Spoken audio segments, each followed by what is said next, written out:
All right. Good evening. Good evening. Good evening, everyone, and welcome to the to the program Marriage Keys. My name is Jacqueline Adebija. How is everyone doing? I hope everyone is doing well, and well. You must find joy because the joy that you have comes from within. The joy that you have is not the joy that the world gives to you. And so, therefore, the world has no right, has no power even to take it away from you. Your joy comes from within. So be joyous regardless of whatever challenges you might be faced with. The important thing is that you and your wife or you and your husband are on the same page. And indeed, when you are on the same page, God moves. He moves. The Bible says that in Genesis, that even while it was all dark and formless, the Bible says that the Spirit of the Lord moved over the waters. Gives me goose pimples every time I think about it. He was just moving and he said, look, I need some people to come and entertain me.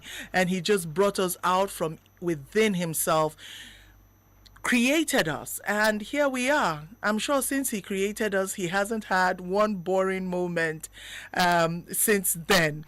And I must introduce quickly Reverend Joe Adejo, who stepped in immediately as I was speaking. Reverend, good evening. Good evening. It's good to see you. It's like we have not seen for 1 year. That's what you always say. That's what you always say. This is a strong family. That's right. Yes, it is. Yes, it is. Good evening and welcome, Reverend. It's good to have you here. Thank you. All right, so I'm going to start quickly. Okay, of course, the program is Marriage Keys, and you know why we do this every Sunday. Sunday in, Sunday out, right here on Invicta. The program Marriage Keys goes on, and it is because we understand that society is actually in trouble because many of us have lost our way.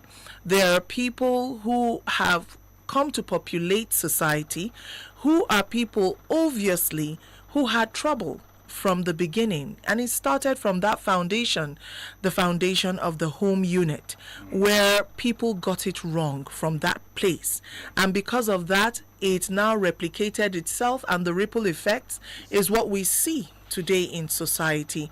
But you know what they say, there's a Chinese proverb that says the best time to plant a tree is now. The next best time is it was yesterday. Sorry. Yes, the best time to plant a tree was yesterday. The next best time is right now.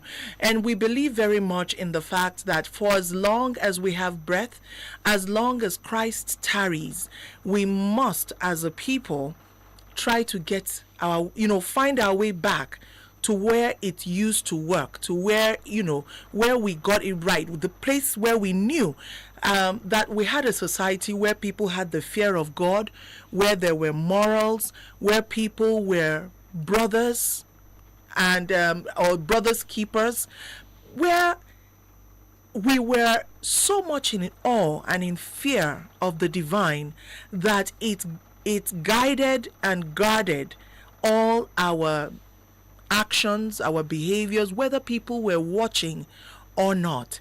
Today, the story is sad, really. If you take a look at it, the story is sad. I was just looking, before now, I saw on one of those social media platforms where a government official who should have been more empathetic was saying something that, look, I just got to Cape Town on holidays. Don't disturb me with this story about the Ozoro rape festival or something horrible went down in a village somewhere or town or community in Delta State, and a government official, even if you couldn't have said anything, you should have been horrified that fellow human beings like you, people who could have easily been your sister, your mother, your daughter even, you could have just said something, and there you were saying, look, I'm in Cape Town.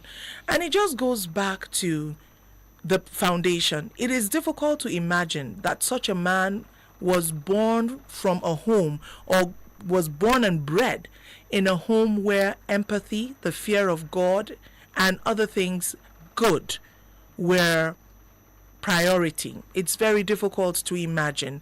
And this is why we do this program every day, so that we can get it right. We can go back to the basics and retrace our steps. So once again, welcome, Reverend Joe Adejo.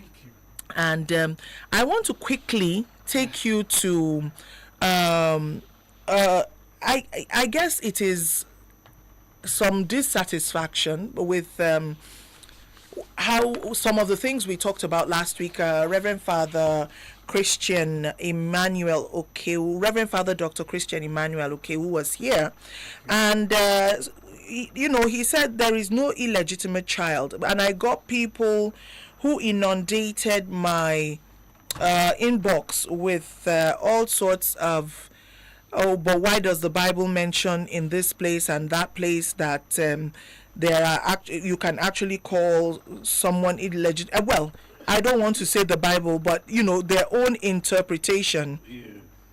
Yes, their own interpretation of. So I cannot ignore text messages when you send me text messages, because I'm not final authority. The Bible is. And so I would like to hear your own thoughts on it. I want to go to a text message that someone said that, what about in Deuteronomy chapter 2 verses 2 to 3, Hebrews 12:8, and Judges 11:12. So I want to quickly read those because basically I got about 3 messages, and the 3 messages, all of them had 1 or 2 of these verses to quote as regards the legitimacy or illegitimacy of a child. So just so that we're clear, I want to quickly go and read all the messages, all the Bible passages that were sent to me quickly before you say something, Reverend. And then I would want us to quickly move on, because we have some other situations at hand. Okay, so the book of Deuteronomy chapter 23 verse 2 to 3 says, a bastard shall not, and this is my own version, I think this is the New International Version.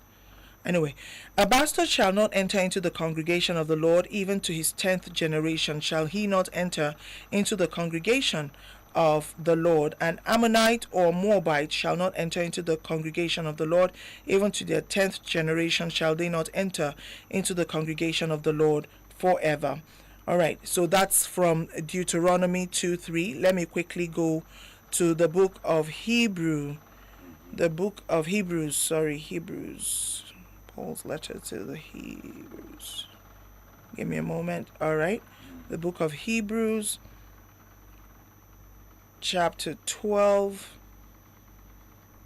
verse 8 says, but if ye be without chastisement, whereof all are partakers, then are ye bastards and not sons. Okay, I think I would want to read this from simple English, just so that instead of the King James Version. Okay, but let me quickly go to Judges, because this is what I have right here. I'll look for it. Let me go back to the book of Judges. The book of Judges, chapter 11, 1 to 12. Okay, now Jephthah the Gileadite was a mighty man of valor, and he was the son of a harlot, and Gilead begat Jephthah. And Gilead's wife bore him sons, and his wife's sons grew up, and they thrust out Jephthah, and said unto him, thou shalt not inherit in our father's house, for thou art the son of a strange woman. Then Jephthah fled from his brethren, and dwelt in the land of Tob. And there were gathered vain men to Jephthah, and went out with him. And it came to pass in process of time that the children of Ammon made war against Israel.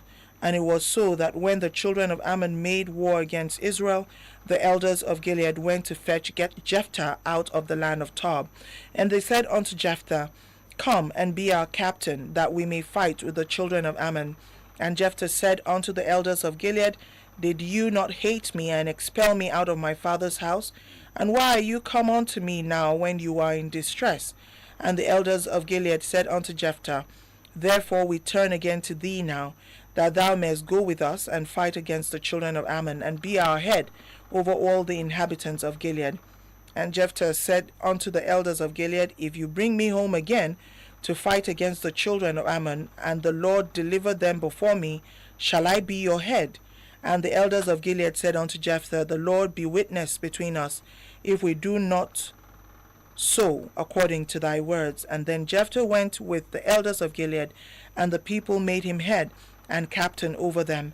And Jephthah uttered all his words before the Lord in Mizpeh. All right, so, and the final verse 12 says, And Jephthah sent messengers unto the king of the children of Ammon, saying, What hast thou to do with me, that thou art come against me to fight in my land? Okay, so this is, these are the Bible passages that were quoted to me. Zechariah 9:6. Okay, Zechariah.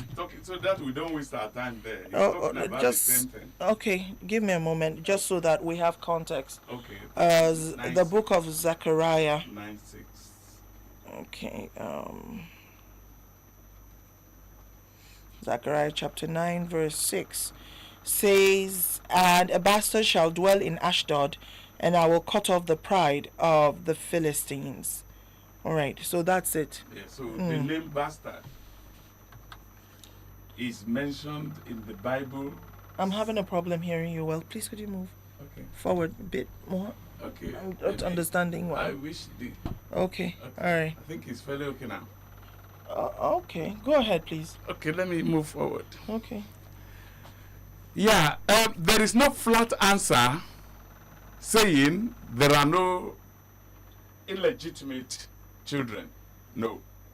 We know that every child comes from God, right? Mm-hmm. Because without God allowing it, like what I said the other day, I think that one is going everywhere, that no man that is allowed to live on earth without the permission of a woman. All right? I think you agree with me. That what? That no man will live on this earth without the permission of a woman. True. We're the vessel that we... If you don't want a child to be born, you know, that is it. And there are various ways you can stop such a thing, but God didn't allow us to do that. Bastard, illegitimate child, is a child that is born... Give us a moment to settle Pastor Dodo in. She just arrived. Yeah. We'll be right back.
All right, welcome back from that bid to settle in Pastor Dodo, Pastor Dr. Patience Dodo, who just came in. Good evening. Good evening. It's great to have you with us. And thank you for joining us. Thank All right. you so much. Okay, so we were just quickly just about to get into real discussions about this matter concerning whether or not children of God, Christians, should call a child illegitimate or call that child a bastard. Is it right? And now when Father came in last week, he said, as far as he knows, the Bible, a child that came into this world was with the knowledge of God, and such a child should not be called illegitimate. The parents committed adultery, but the child itself is innocent of the actions of the parents. I just thought I should put it out there to let you know what he spoke about before I was, people sent me text messages and all of that to say, but the Bible does call people illegitimate and all of that. And so, yes, Reverend, you were saying. Yeah. I said there is no flat word such as bastard or illegitimate child. The reason why I said so is we must know that God is a legal God. Underline that statement. God is a legal God. Anything that he does, they are done in an orderly manner. And that is why one of the most important institutions on earth is marriage, where man will leave his father's house and the woman will leave her father's house, and both of them will come together and become wife and husband. And it is through that you have legitimate children, right? But outside that, it is not legitimate because it is born out of sin. I know everybody that is born into this world is born of sin, but when we talk in this particular aspect, is outside the rule or the institution of established family line, which God himself did establish. So anything that is coming out of that is referred to as bastard, right? Because it is not legitimate. That is the truth. If the Bible says it, you cannot come and disqualify it. But the truth is this, that there are people who are battling strongly to alter some things that are there in the Bible. The one that does not favor them, they want to replace it with the one that will favor them. And if they cannot go through any biblical adulteration, they go through the legal means. It's happening. To be candid, if you buy Bible now, you must read it very well because some important passages must have been taken away. So that when you want to find any discussion to back you up, you wouldn't see. Rather, they will do, in fact, they want to make Jesus look ordinary. Jesus is not an ordinary person. Jesus is 100% God and 100% human. And so everything that is written in the Word of God is correct. Now, how can illegitimate become legitimate? It can only become legitimate when that child has grown up and it becomes of age to take decision by herself. And come to God and say, God, I give my life to you. I am a sinner. Take me as your own. You will no longer be an illegitimate child. You will become born again, a brother to Jesus will he be. So that is the line that it must go. But outside that, no, there is illegitimate child.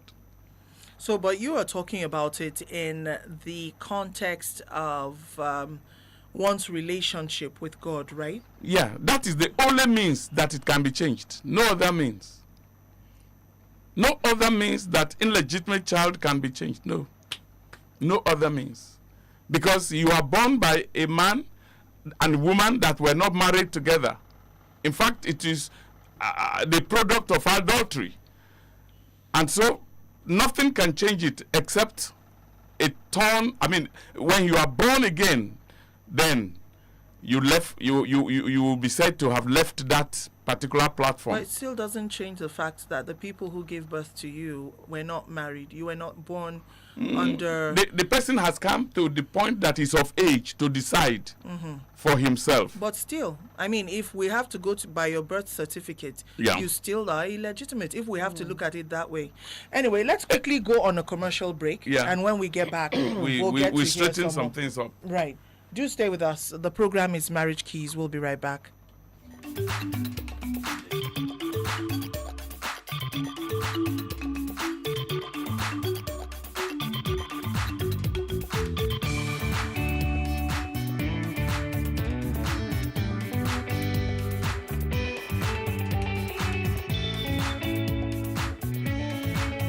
Labaran Ramadan kashi na biyu.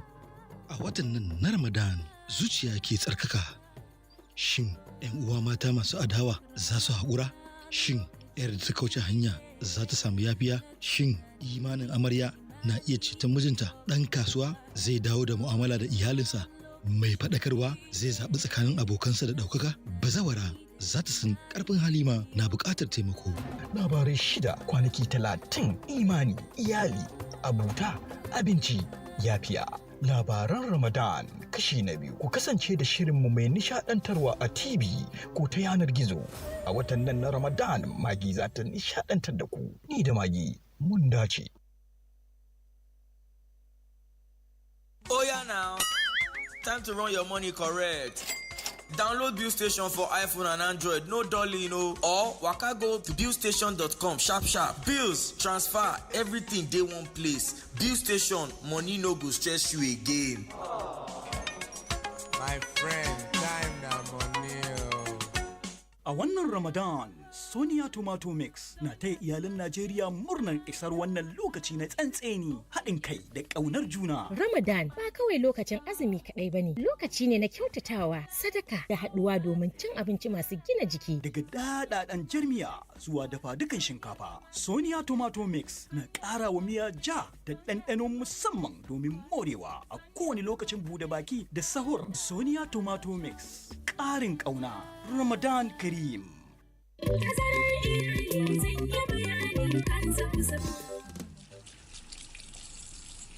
Waye ya fi iya wanke hannu kafin cin abinci? Ni ne. Magani? Lalle kun iya wanke hannu. To yanzu a je a ci abinci. Amma da me ake farawa? Ga da baba. Madalla. Idan an gama sai mu yi na wanke hannu bayan cin abinci. To baba. Wai yaushe za a daina wannan gasar ne? Ko dan yaran nan su bi ne kawai? Ai, koya musu tsafta ne. Gobe za mu yi na gwanin wanki kayan makaranta. Alhamdulillahi kuwa suna fahimta.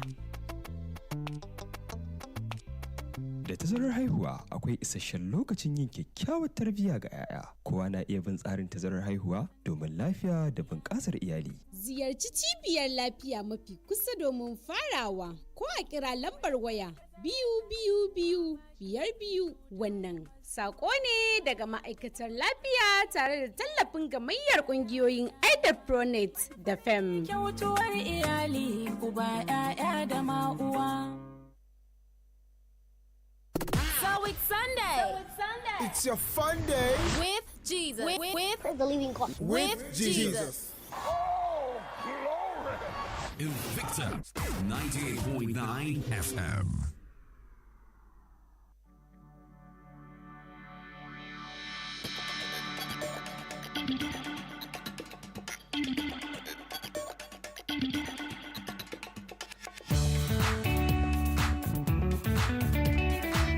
All right, welcome back from that commercial timeout. Still with Pastor Patience Dodo and Reverend Joe Adejo in the house. Yes, Reverend, before we went on that break, you were saying... Yeah, so once you are born outside marriage, you are counted as illegitimate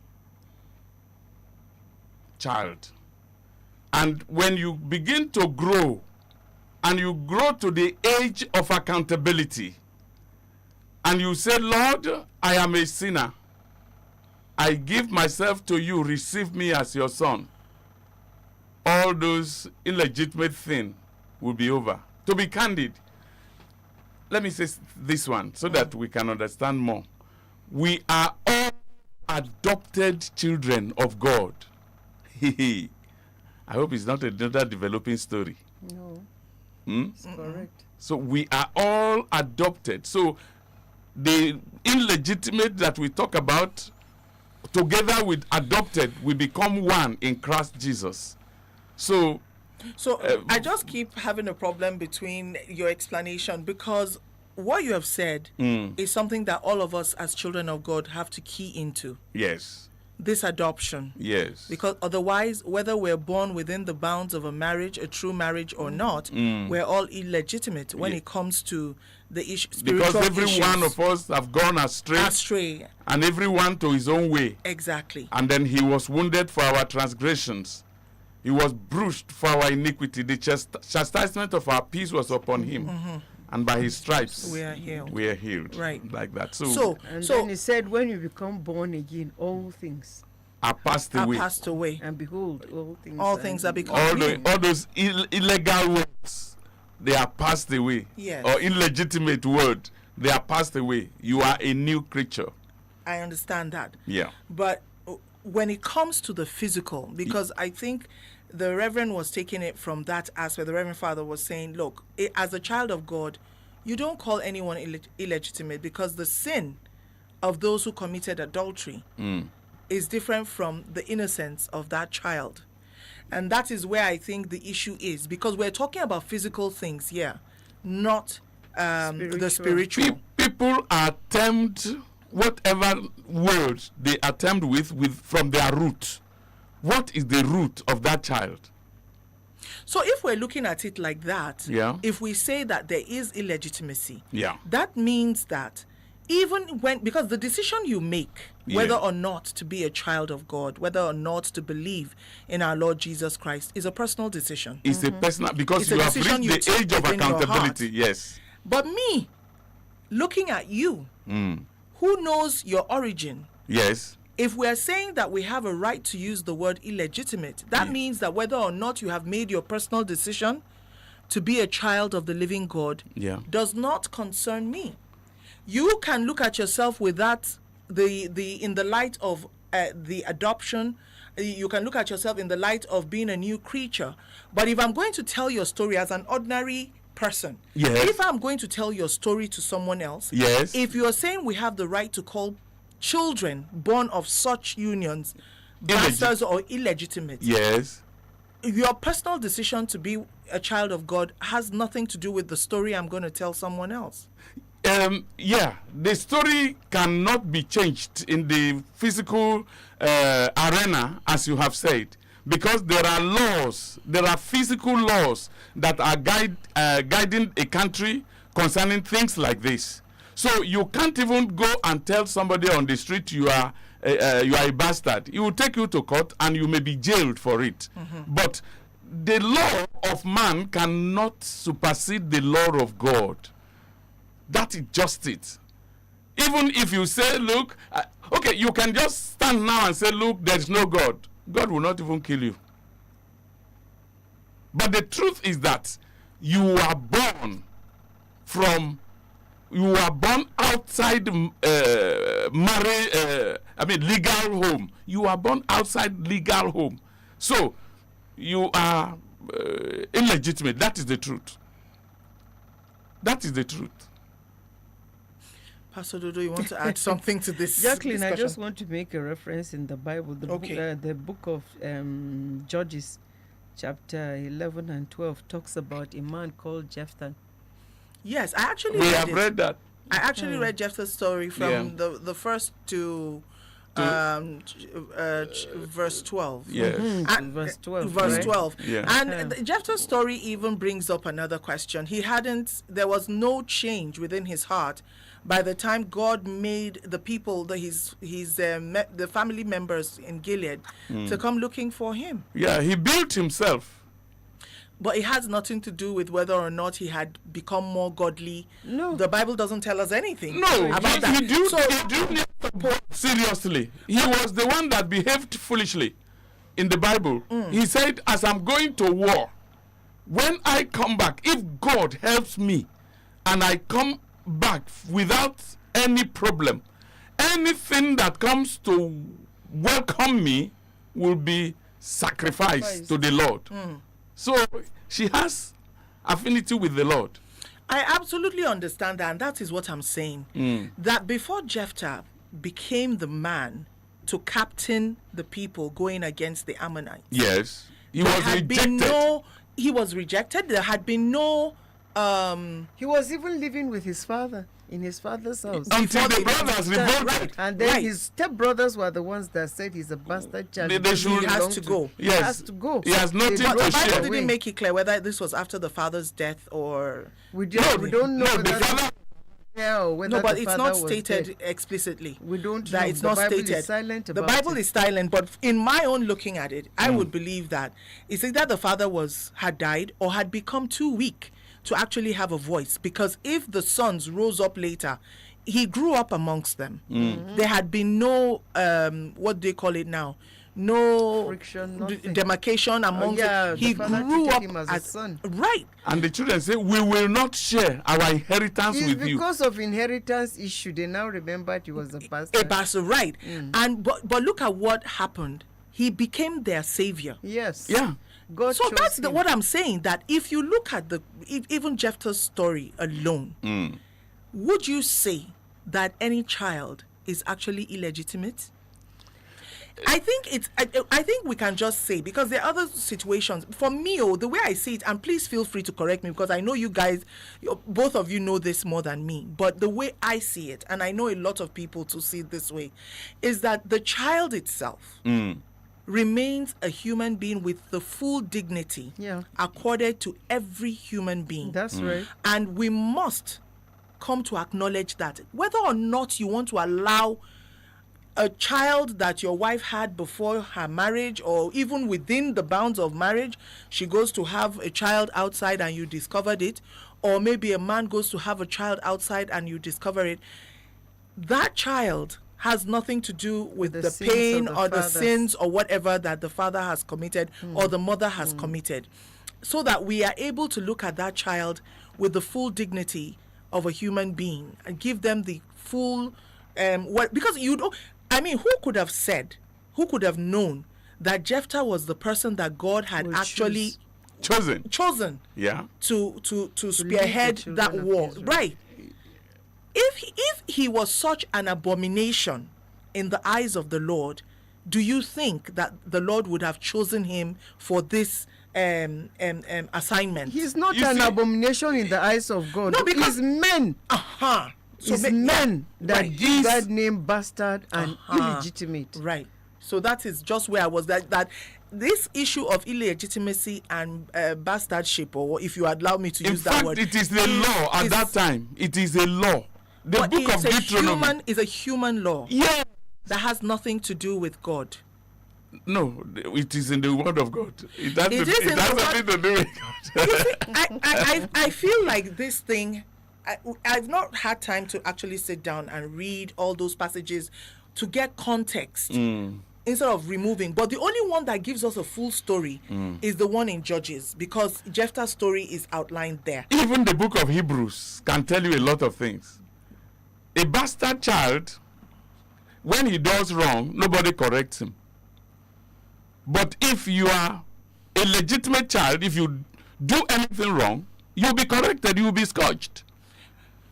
Look at it in the Hebrew. A child that was born outside the bounds of marriage, who lives with their parent, one parent, has someone who talks to them. Most of the time. And there are people who are born in a marriage, in a family where they actually had a legitimate marriage, where one parent is completely absent when it comes to discipline of a child. To be candid, if you come across these children that are born outside legitimate home, if they tell you their stories, you will weep for them. You will weep for them, even in our present age. Is it not because of the way we treat them? It's because of the way their parents, brought them to the world. So, but if we correct ourselves, if what we're doing is wrong, maybe we'll start to see a change in the way we act, in the way we talk, in the way we relate with children from such situations. You know, let me tell you something. It's I human told you beings when that we see started. that, It's not, human beings, right? I told you when we started that God believes in legality. Anything that God does, He doesn't just do it haphazardly. He does it correctly. There are rules, there are principles.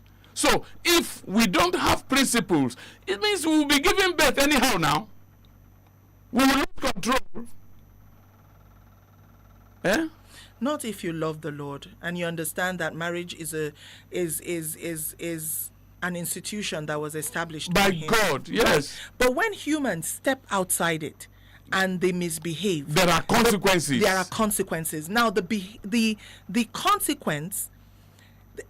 Sometimes the child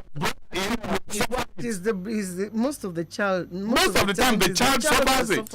Exactly. The parents are eating sore grapes and the children's teeth are on edge. Exactly. Most of the times, it's the child that suffers this thing. And the men are down to their... It's not good for us to step out of what God, the rules and regulations that God has given us. Yes. It's not right for somebody that is not married to a woman to sleep with her and then she gives birth to a child. Yes. Throughout that child's life, that name, bastard or illegitimate, will follow him. He doesn't know anything about it. Yes. But because the parents have sinned, he's the one that is suffering from that particular sin that they have committed. He didn't ask anybody to bring him into the world. Yes. So it's us human beings that now will look at that child as if that child is, what will I call it? He's somebody that is carrying out a bad thing upon himself. But God doesn't see that child like that. It is human beings that see the child like that. Right. But in the eyes of God, that child is still his creation. And so the hope is, especially for those who send this text, and I know there are many more people I who think might they are listening now. Yes, feel like that. It's very wrong for us to take out our pain, our frustration on those children. Yes. And I love the Yeah. story from Pastor Christy Bature. I think she is one very popular story of how you can change what the devil meant for pain Yeah. Yes. into a gain for you. Yeah. I mean, she has come out to testify that this child that her husband had outside marriage is the one who has taken her praying spirit. Yeah. She's taken after Pastor Bature, so much so that I doubt she will be able to relate with her biological That's if mom. she knows her That's if biology. she If he knows knows, her as much as she knows Pastor Bature. Because I know that there are homes where they've yet to be blessed within the marriage with children, but these men, I'm using these men because the two stories I know, it was actually the men who stepped out and had children by other women. If you're able to establish that that child was born of your husband's loins, I think it would help if we're able. It's grace. It's grace that people need, because I don't even know if I have the grace, but I do know that that child is the has right thing. nothing to do with what that adult did. And as Christians, I think we should be more. We should give people more grace in the way we address them, because it could actually mean they are becoming more aware of God's place in their lives or not, and becoming, just a problem to society. Let me quickly move to this young man who really wants to hear from both of you. Okay. He's dating a lady who just came in from outside the country. Let me just put it that way, because he says she also listens to this program. Now, they're having issues because of the way he is approaching their relationship and what she expects. She's been outside the country since her secondary school days, finished university. She's actually here to serve, and then hopefully they get married, and I don't know what their decisions are. But when they have all these issues about opening car door for a woman and all of that, he opening a door for her when they go somewhere, quickly grab the door and open it, and all of those things, pulling the chair for her to sit down. He says that all of these things, he just feels he's not, number one, he's not used to them. Number two, he says he just feels that they are Western ways of showing chivalry that are not really African. That he does not think it has anything to do with his love for her. But every time he forgets to do it, it becomes a thing. As a matter of fact, he said when he asked her to marry him, she expected him to go down on his knees. And that it was quite strange to him that he told her that, look, we love each other, except if you're saying you don't love me. But if you love me, you know that if it comes to it, I would lay my life down for my family, anybody who becomes my wife. And that is you that I'm looking at right now. But for you to expect all these outward expressions of chivalry and all those things, call the cameras, the paparazzi, and, number one, he's asking her to marry. When he asked her to marry him, it was private. He did not kneel. And it became a thing because she didn't show excitement. She was like, yes. But later on, when he kept pressing her, that what's wrong? It looks like you're not, happy. Over the course of days, she opened up and told him that she expected better. She expected a romantic gesture and all of that. And he said, these things are strange, but that he didn't see it growing up in his father didn't do it, but that he knows that his father loved his mother. He saw love between his mother and father. He knows that his father would do anything for them, would have done anything for them growing up, and even till today, because his father is still alive, even though quite middle-aged. He said his father consistently shows up for his family, but that all of these things that this girl is bringing into the relationship is actually tiring for him. If they go somewhere, he doesn't get the door. Like, it's not like he doesn't want to get it, but because it's not in his nature, sometimes he forgets. That sometimes he tries to remind himself, but that the thing is, getting, like, you can open the door yourself like that. That's, so please talk about it. He wants to hear from you people. Okay, Reverend, yes, please, go ahead. Okay, Jacqueline, fortunately for us, yes, those who listen to us from US, from Australia, they always agree with what I say. But in Nigeria, most Nigerian men don't agree. You get me, Ko? Now, there are cultures, and all cultures are not bad ones. All right? But the relationship between wife and husband, if this lady grew up in the West. No, she was born here. The parents moved outside the country when she was about to enter secondary school. So for secondary school through university, she has been there. Yes. So she has learned a lot about these things she is expecting. So if this man has love for her, look, there is nothing you will not do to the one that you love, because you bear all things, you endure all things. Like I told you, he said he tries to remind himself, but that it's not in his nature. Things he forgets. Yes. There are times when she expects him to do something, he doesn't do it. Yes, our prayer is that let the woman begin to have understanding. I talked about that understanding this afternoon, and I was battling to make sure that people understand what I was saying, because it's a psychological word, and there are many vocabularies that you need to break down for people to understand. You see, people that are prepared to go west, you must fulfill the laws of the West, right? But they're here in Nigeria. But now the woman is still having that mentality, and so if this man really loves him, he will not be tired of doing it. He will not forget. He's not. You know what, Jacqueline? Yes. This is a clash of two cultures. That's why I was laughing. Even me, that has done from primary school to my PhD, I didn't step out of the shores of this country. I expect. You know, my husband never knelt down. He didn't kneel down to propose to me or to give me the ring. He just told me, I will marry you. I want to marry you. That was what he told me. So you were there, I think, when our wedding was, when we clocked our 30th anniversary. Yes. And I still complained about it.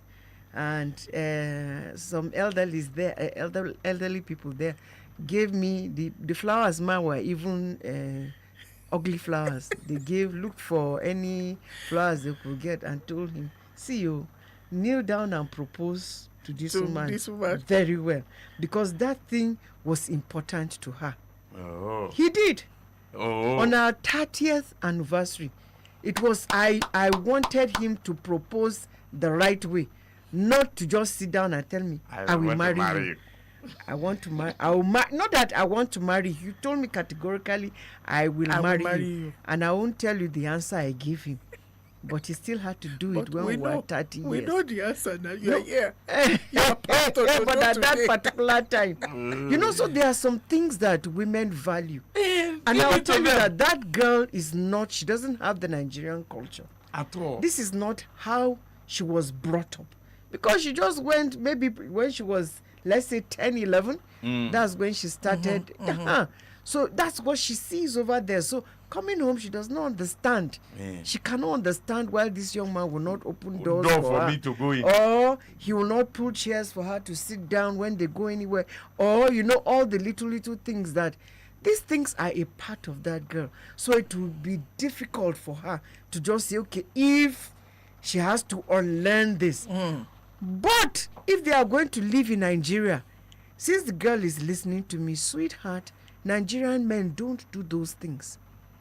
They don't open doors for you. You open your own door. What's wrong with your hand?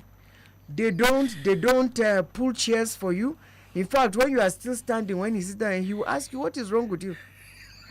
He doesn't know that he's supposed to pull the chair for you to sit down. So actually, if this young man is trying his best and it shows that he wants to learn, please don't be offended by those things, because he has not been doing those things. He has not seen his uncles doing it. He has not seen anybody doing it. He only sees it in the movie. But young man, if this girl and yourself are going to go outside the country and live wherever, you have to learn. You have to learn to do them, because when you don't, even the society will frown at you out there. So the two of them is a matter of compromise. You learn. If you are going to go to, let us say, UK or US or Canada, you learn how to open doors. You learn how to do all those things. But if you are living in Nigeria, my darling girl, you have to unlearn those things, because Nigerian men don't do them. In fact, when they see him doing it, it's a strange thing. Me, I do it too.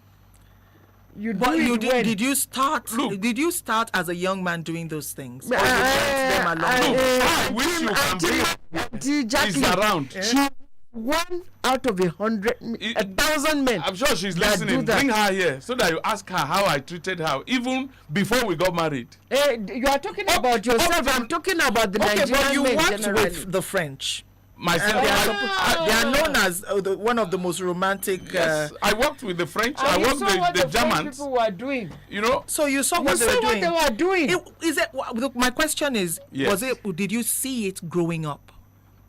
To be candid, when I was growing up, when I met her, I think. I saw. Did you see your father? No. What I mean, I didn't. This girl should know that even the young boys, anybody that is nobody does that in Nigeria, sweetheart. No, the young men are beginning to do that. Some are learning, right? Yes. So young man, learn. No. Anywhere I go with my wife, I tell her to sit down and I will stand up, but she will not agree. You get me, Ko? But that's how it should be. Why are you standing up? So that she can sit down in case if there is like maybe one there's seat, paucity of seats or something like that. But that one is different now. Nigeria, a lot of men do that. While I stand, but she will not agree.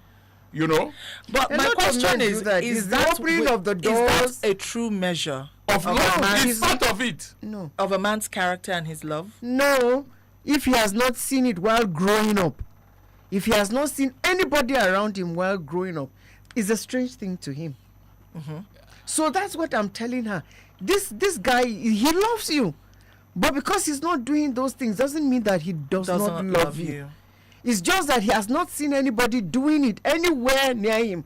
Daddy worked with the French people. He saw them treating their wives that way. Has this guy been to Oyibo land before? No. I don't. Well, that was funny enough. That was a question I didn't ask. Even if he has been, he has not seen anybody around him in Nigeria doing that. How many men do that? Okay, these things we are talking, what do you call it? Is it care? Is it care? What's the name? What? This behavior now. This etiquette. action. I think I would want to agree with you. There are etiquettes. Okay, etiquette, but Yes. then it is care. It's just the same with Care for do you your want to eat your rice with a fork or a spoon? With a spoon. It's about the same thing. Does it key? It's about that, really. It's If we all want to about be honest. etiquette. This is about that.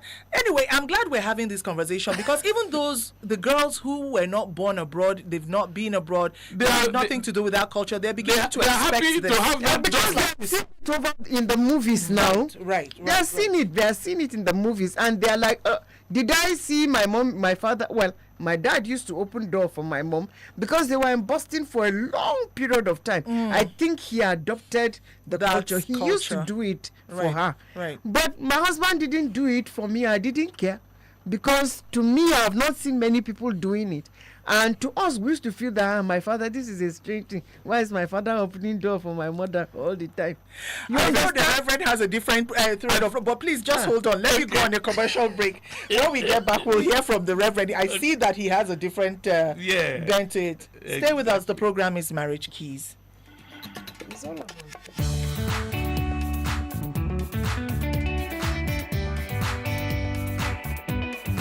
Labaran Ramadan kashi na biyu. A watan nan na Ramadan zuciya ke tsarkaka. Shin 'yan uwa mata masu adawa za su haƙura? Shin 'yar da ta kauce hanya za ta samu yafiya? Shin imanin amarya na iya ceton mijinta? Ɗan kasuwa zai dawo da mu'amala da iyalinsa? Mai faɗakarwa zai zaɓi tsakanin abokansa da ɗaukaka? Bazawara za ta san ƙarfin halima na buƙatar taimako. Labarai 6 kwanaki 30 imani, iyali, abuta, abinci, yafiya. Labaran Ramadan kashi na 2. Ku kasance da shirinmu mai nishadantarwa a TV ko ta yanar gizo.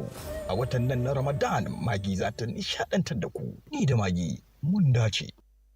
A wannan Ramadan, Sonia Tomato Mix na taya iyalan Najeriya murnar isar wannan lokaci na tsantseni, haɗin kai da ƙaunar juna. Ramadan ba kawai lokacin azumi kaɗai ba ne, lokaci ne na kyautatawa, sadaka da haɗuwa domin cin abinci masu gina jiki. Daga daɗaɗan jarmiya zuwa dafa dukan shinkafa, Sonia Tomato Mix na ƙara wa miya ja da ɗanɗano musamman domin morewa a kowane lokacin buɗe baki da sahur. Sonia Tomato Mix, ƙarin ƙauna. Ramadan Kareem.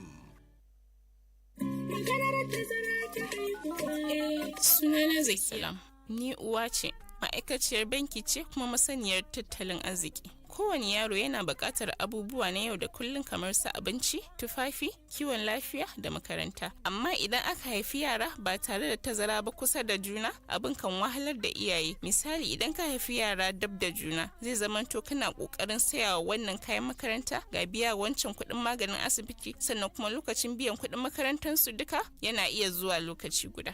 Amma idan kai tazara tsakanin haihuwa, kana iya tsara kashe kuɗi a hankali da taimakon Ubangiji. Hakan zai baka damar tanadi da kula da kowane yaro yadda ya kamata. Yana sauƙaƙa rayuwa kuma yana amfanar da iyali gaba ɗaya. Ziyarci cibiyar lafiya mafi kusa domin farawa. Ko a kira lambar waya 222 wannan sako ne daga ma'aikatar lafiya tare da tallafin gamayyar kungiyoyin aida pronet da fem.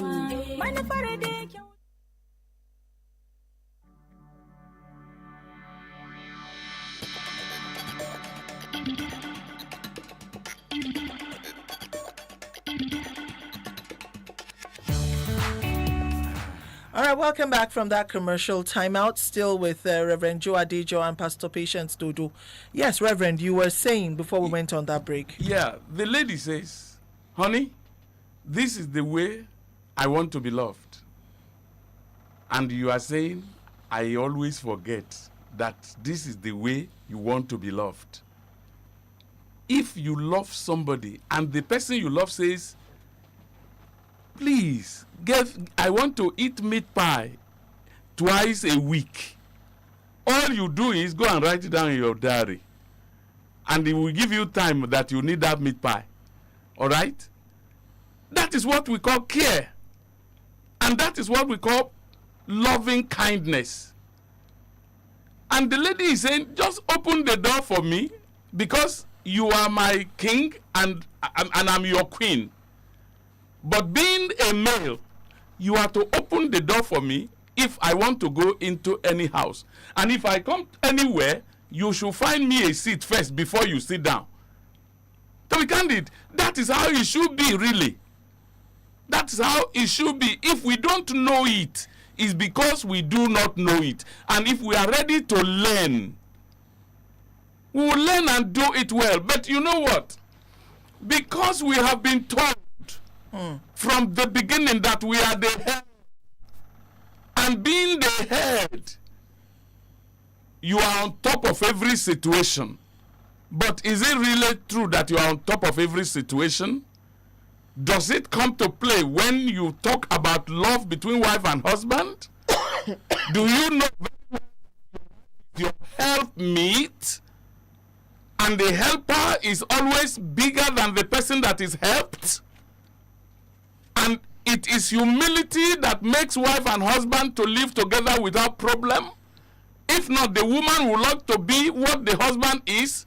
And if there is no understanding, there will be constant fight in homes. I've said this many times, that when the man has this understanding, even if the woman wants to take over his leadership, all he will do, I said it before and I kept saying it, and I have received many messages, not from Nigeria, from abroad. They say, look, Reverend, thank you very much, but your Nigerian people may not agree with you in what you are saying, but that is what we are doing here. Do you hear me? They are African people. They are, some of them are citizens already. They are Africans. Most of them are Nigerians, and then from Uganda, they are there. So, look, love is a universal thing. All right? And it has no color. Has it color? I mean, what I mean is black and white, as they have it there. Love is love. And love has power to care. So you knelt down to propose, Reverend? I didn't kneel down to propose when I proposed. In fact, I am one of those who normally say, I don't even need to beg the woman I want to marry. Mm-hmm. You get me, ba? Mm-hmm. And it was so. Immediately, I saw her. I said, this is the woman. And the woman, the moment he saw me, he said, this is the man. So she didn't have to beg me, neither do I need to beg her. You had to ask her. So you didn't ask her to marry you? I asked her. So how did you do it? Okay. I remember we were on this street in Lagos. The spot. But yeah. And I asked her, would you marry me? That's how I put it. Mm-hmm. Then how were you? You were standing, sitting. What were you doing? We were walking. We were walking on the street. I said, "Would you marry me?" And then she spat on the ground because I came from the north. But that was the reason. But then when I told her, he didn't know I came from the north. Really, he didn't know. Or until when I was introducing myself, I said I come from the north and I want to marry you. Then he spat on the ground. Are we talking about your wife here? Yes. That is, like, he did like this. Okay? And then that night I didn't sleep. I didn't sleep. But then, as time went on, my attitude, which he has seen, because after 5 years, I have stopped her to ask her, what do I do that is wrong? Tell me. He said, I have not seen anything. And then she asked me, what do I do that is wrong? I said, I have not seen. For 5 years, no. Then something must Except for that first year that you always tell us about. Oh, no, that one was after we have gotten married. Oh, okay. It was the first year of our marriage that some people were advising me, if you don't take hold of her very well now, she will rule over you, she will dominate you, and then make sure you give order. Okay. And that put us in that trouble for 1 year. For 1 year, and I will never forget. But God helped us. But love conquered all. So I'm just trying to make a point here, particularly for those who are not yet married and are expecting a certain showmanship when someone comes to propose. Yes. That a man kneels down does not mean he's going to be a very good husband. I just want to put it out right. there. Even if he cry, in fact, he's the most dangerous man to marry. So because I think a lot of young ladies, or should I say singles, are putting great store by the things we see. I mean, it's nothing wrong if he does kneel down to propose, but for us not us, because I'm married, but for young or singles to put that as one of the criteria by which to judge a man, it's not the best. I think it's very, very wrong. All right, so there's a woman who is asking about the problem is that she doesn't wait to eat before the husband. She doesn't wait for her husband to come back before she eats, and so this is the problem in the home. But the problem now is the man comes in late. You know why it is so? Well, but the man is saying there's nothing wrong with you waiting for us to take dinner together at the table so that we can use that time to talk to each other about our day and all of that. Many times when he comes in, she's already in bed, either doing something or in the kitchen, cleaning up. She has eaten. And she says that anything beyond 6 p.m. She doesn't want to eat after then. But the man comes home sometimes 8, 9, like that. So, but this is the problem right now. The man says he does not like the fact that he eats alone. His children have eaten. They have 2 young children, very young. And the children also eat early with their mother. So by the time he comes home, the children they've already had their bath, they're tucked into bed or about to go to bed. And the man is saying, why can you not make that little sacrifice so that because in the mornings, there's hardly time around the table because everyone is hurrying to go out. So everybody is taking tea on the run. Sometimes he takes his coffee in a thermos to work and all of that. So lunch, of course, everybody grabs lunch. The children have their lunches in school. The wife has her own at work. The man has his own at work. So really, dinner is the only time that they can have to actually be one as a family around the table. And he says even that the wife has taken it away from him. So what do they do here? Do I continue? Yes, Reverend, please go ahead. You know, quickly too, because we're already past the hour of 8. Oh my God! So that I can open up the phone lines. You see, this is the understanding we are talking about. The woman has said, anything after 6, I do not eat, because there must be a reason why she said so. Yes, but did the man try to look into that to understand with her? So this is the thing. Where she is coming from, they don't gather together to eat, because this one is going to work, another one is coming, another one is, they don't close at the same time, they don't go at the same time. You come, you prepare your food and eat. That is how it is done where she is coming from. Now she has come here, and the only thing that is, the only condition she has now is, I don't eat once it is after 6 o'clock, because the man is coming home even after 8, 9. You wouldn't know the consequence or what it will have within her system. So you should have understanding, the knowledge of your wife. Have the knowledge of your wife. So, but in a situation where he can't change it, the man is, works. He actually, his job is demanding. You bear it after hours. You bear it. You a man. You bear it. How? That is, you eat alone. What about it's not just about eating alone, it's about the quality time that he's trying to create for the family. Can I say something? Yes, please go ahead, Pastor Dodo. It's possible when the man comes home, she sits with him and they discuss. What about the children? Keeping children, young children, be up to 8 o'clock in the night is not correct. The best. It's not the best because they are youngsters. How would she keep them when they want? When she bathes the children, now you are a mother. Immediately you bathe the children. You are coming from work. You bathe the children when it is 6 o'clock, believing that they are going to sleep for the next morning. and then she keeps them awake. She can't even do it. When a child wants to sleep, a child sleeps off. There must be a way. That's what I'm saying. Yes. He has to, for now, he must have that understanding. By the time his children are growing and they become maybe teenagers, and he knows, the mother tells them, your father really wants you people to stay and eat up and gist with him, they would want to do that because he's their father. Remember that this is a routine now that they're not used to. They will do it. What I was suggesting for them is, number one, that she takes her meal before that 6 p.m. But when the man comes in that 9, You sit could down they with him. go and cuddle on the children's bed with them, even if they're sleeping, for both of them to go and cuddle there? But he needs to eat You don't around need to it. even Now wake he's them up, hungry. oh. And so maybe he will eat. And the woman will sit down with him and be gisting with him. Yes, and How then was when your they're day? done- When they finish now, they can go and cuddle their children. Right. I think that's But that's one when way children to. are sleeping by 9 o'clock and you are going to wake them up, it's They not might correct. not necessarily wake them up, but the children will feel their presence on the bed. I believe that this is what that man is looking for. He's looking for connection. Saturday and Sunday, they should create time for it. He's looking for connection with the children and as a Did you hear the whole, one as I a said? family. Yes. Saturday and Sunday, they should create room Even for- Friday.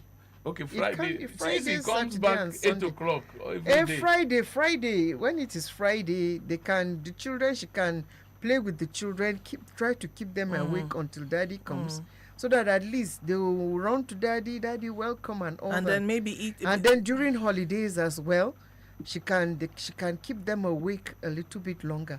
But when they have a long day, they are going to school, they come back, they want to sleep, there's nothing that woman can do. I know, but when you find a man who is that He should intentional, just be somebody who he is should that just be patient.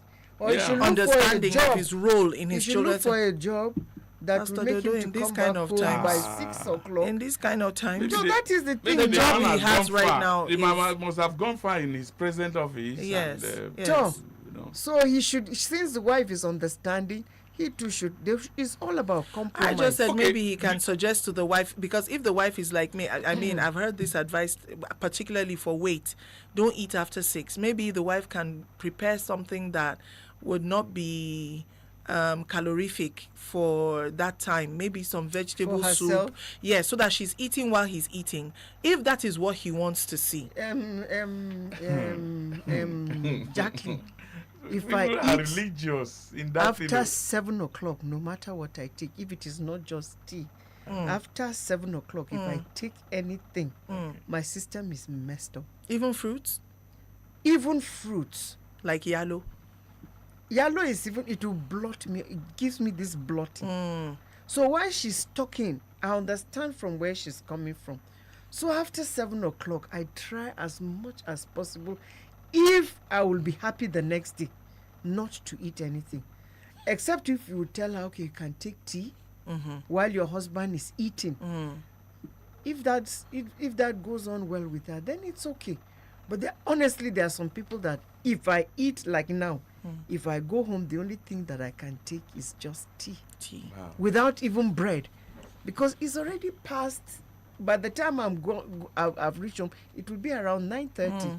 So once I eat, tomorrow morning I'll be very uncomfortable. I'll end up having a running stomach.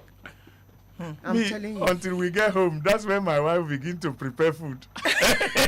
Onto each his own. So, you see? And then, to be candid, I can eat 1 o'clock. So you see? All right, So I you see that the should- time has gone. Before people blame me, I had to put that, in between. It's all Forgive about me. compromise. The numbers are 081 40989 and 07087800989. I'd like to acknowledge Onyeka Tona. He says, no matter the story, once you are in Christ and genuinely a child of God, you're legitimate. All right, Mary Yes. Joshua, she says, I have a question pertaining the illegitimate child. What about a child born with both parents living together but no dowry paid on her head? That should be bride price. Can that child be called a bastard? Mama Yao from Yes. Yes. Because no legal thing took place there. Reverend. That is true. I thought we just established though. Yes, That that is calling a child, I mean, both parents are even still together. they are staying together as But he boyfriend and hasn't girlfriend. paid the bride price. Yeah, that's All right, true. let me take this call. I'll go back to our Facebook page. Hello, good evening. Hello, good evening, Jackie. Yes, please go ahead quickly. This is your boss to call it. Go ahead, please. Talking about legitimate and illegitimate child. I think what Reverend Father said last week, I want to agree with that. In the sight of man, we can call somebody bastard or illegitimate. But in the sight of God, I don't think there is like that. Yeah. Because going through the Bible, look at the story of Abraham and Hagar. God can prevent Abraham from impregnating Hagar. But it to happen. And even when Hagar was to leave, God said, I'm going to bless the Ishmael because he is your own child. He came from you because of you. I'm going to bless him. But in the eyes of men, Ishmael was an illegitimate child. Talking about Solomon. Solomon was an illegitimate child, but he became the king of Israel. And even in our country, Nigeria today, there are some of our leaders that, according to history, they are illegitimate, but God steals them and they become leaders. So I think the conclusion of legitimate or illegitimate is in the sight of man, we have bastard. But in the sight of God, there's nothing like that. It's just like somebody will say unwanted pregnancy. There's no pregnancy that is unwanted. There's no child that is born by mistake. But today we have a lot of children that we say because of mistake, that man don't want to born again. But you don't want to born again, you go into the act. And the issue of bastard is, I think it's just that we human beings, we are the ones causing all these things, but the sight of God. There's nothing about the other lady from outside country. One of the things that I'm not too comfortable is, in this program, we always like the men to dance to the tune of the women, or to adjust to the women, forgetting that there are some of us that are not, we cannot do that because of the way we were brought up. So this woman that came from outside country, when she learned the culture of Nigeria, the way the women outside honor their husbands, but women here are not like that. So by the time you begin to copy the life of the men outside, our women here will make you be their slave, or they will think they are your God. So it is then, since the lady has come back to Nigeria, let her learn that this is sustainable in Nigeria, and not for the man to go and copy what is happening there. Just as Pastor Patient they do say, if they are going back to abroad, go to betting land. But if they are going to remain here, it is the woman that's supposed to learn. God bless you. Thank you very much for your Well, and thank you very much. Unfortunately, because we don't have much time, I would have wanted to ask you on some of the things you submitted, Mr. John Bosco. Unfortunately, let me just take your reactions this evening. Hello, good evening. Good evening. Hello. Can you hear me? good evening, ma'am. Good evening. Please go ahead. Are you there? Okay. This call got cut off. Hello. Good evening. Good evening. My name is John Sunday. Go ahead, please. All right. What John Bosco just said, I think there is nothing like illegitimate child in the sight of God, or is only in the sight of men. Then secondly, is what I want to is just an observation, like what are they calling it? When Father Christian Ogiu was at the studio last week, I expect, or it's just your an line, observation, please. Could you so speak? to invite Pastor Dodo and also Reverend Joe, so that whenever they are throwing questions from non-Catholic, then Reverend Joe and Pastor Dodo, we have answers to that. And lastly, whenever he invite a priest, let him make a reverence of Bible verses. Thank you. Okay, because your You want to volume wasn't too loud. You want to arrange us. What I was able to hear was, look, we are one.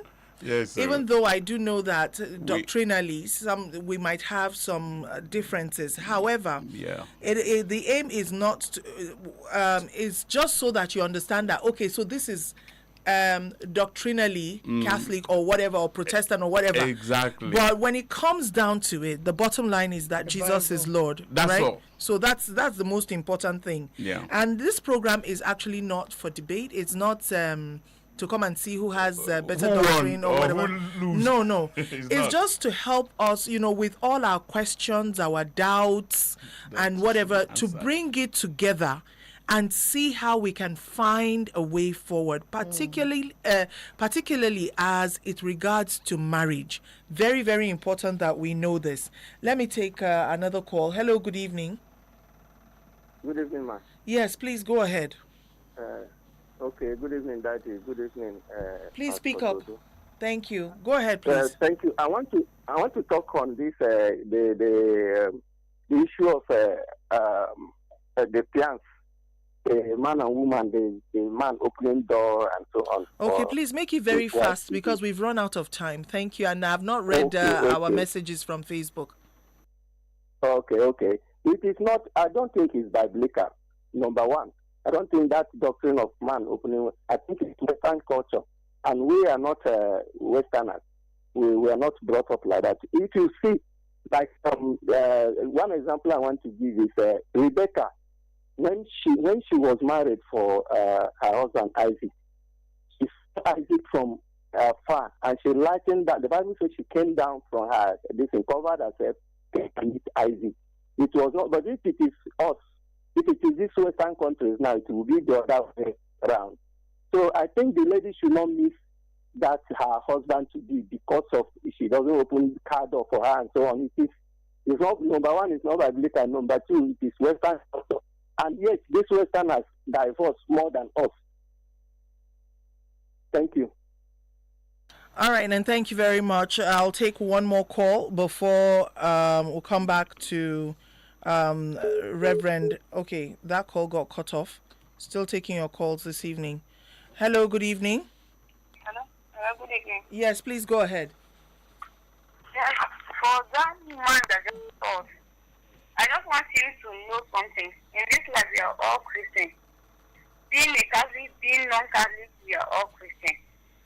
When he's talking about seeing my grandfather and bringing Pastor Dave and bringing the other pastor, it's like we are competing. We are not competing over anything. Right. When the pastor come, you will still what the people want to hear.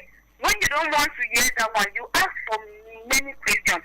And when the priest comes, you ask for questions about something and you know he will answer you. The one you don't know, he will not answer you. The next program, when the pastor are there, you still ask the question, they will give you an answer. I don't even say anything competing.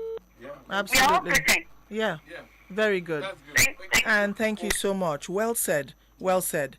We are all one. Regardless of whatever narratives might be out there, if you profess Jesus as Lord, then you are my brother. You are my brother, so give me your hand. All right, so quickly, let me acknowledge Godwin Christopher, who says something. He says he's losing faith. Please help me. Sometimes I pray, but I feel that my prayers remain inside my room. I'm losing faith day by day. I think I would like to call out this number for you to please get in touch, Chris Godwin. Very important. Mark Benaya, good evening to you, watching us from Area 1 in Abuja. Uzoma Nwarogu Joseph, thank you so much. Juma Sale, Yerima, God bless you. I'm sure we have addressed this issue about illegitimacy. We are all children of God. Mr. Kolawole Oyetesu, good evening. Mr. Victor Sule, I hope they're all doing well in Niger quarters there. Pius Anjuma, good evening. And he says, you're also agreeing. We have all agreed that illegitimacy is a situation that, is only God who knows who is illegitimate and who is legitimate.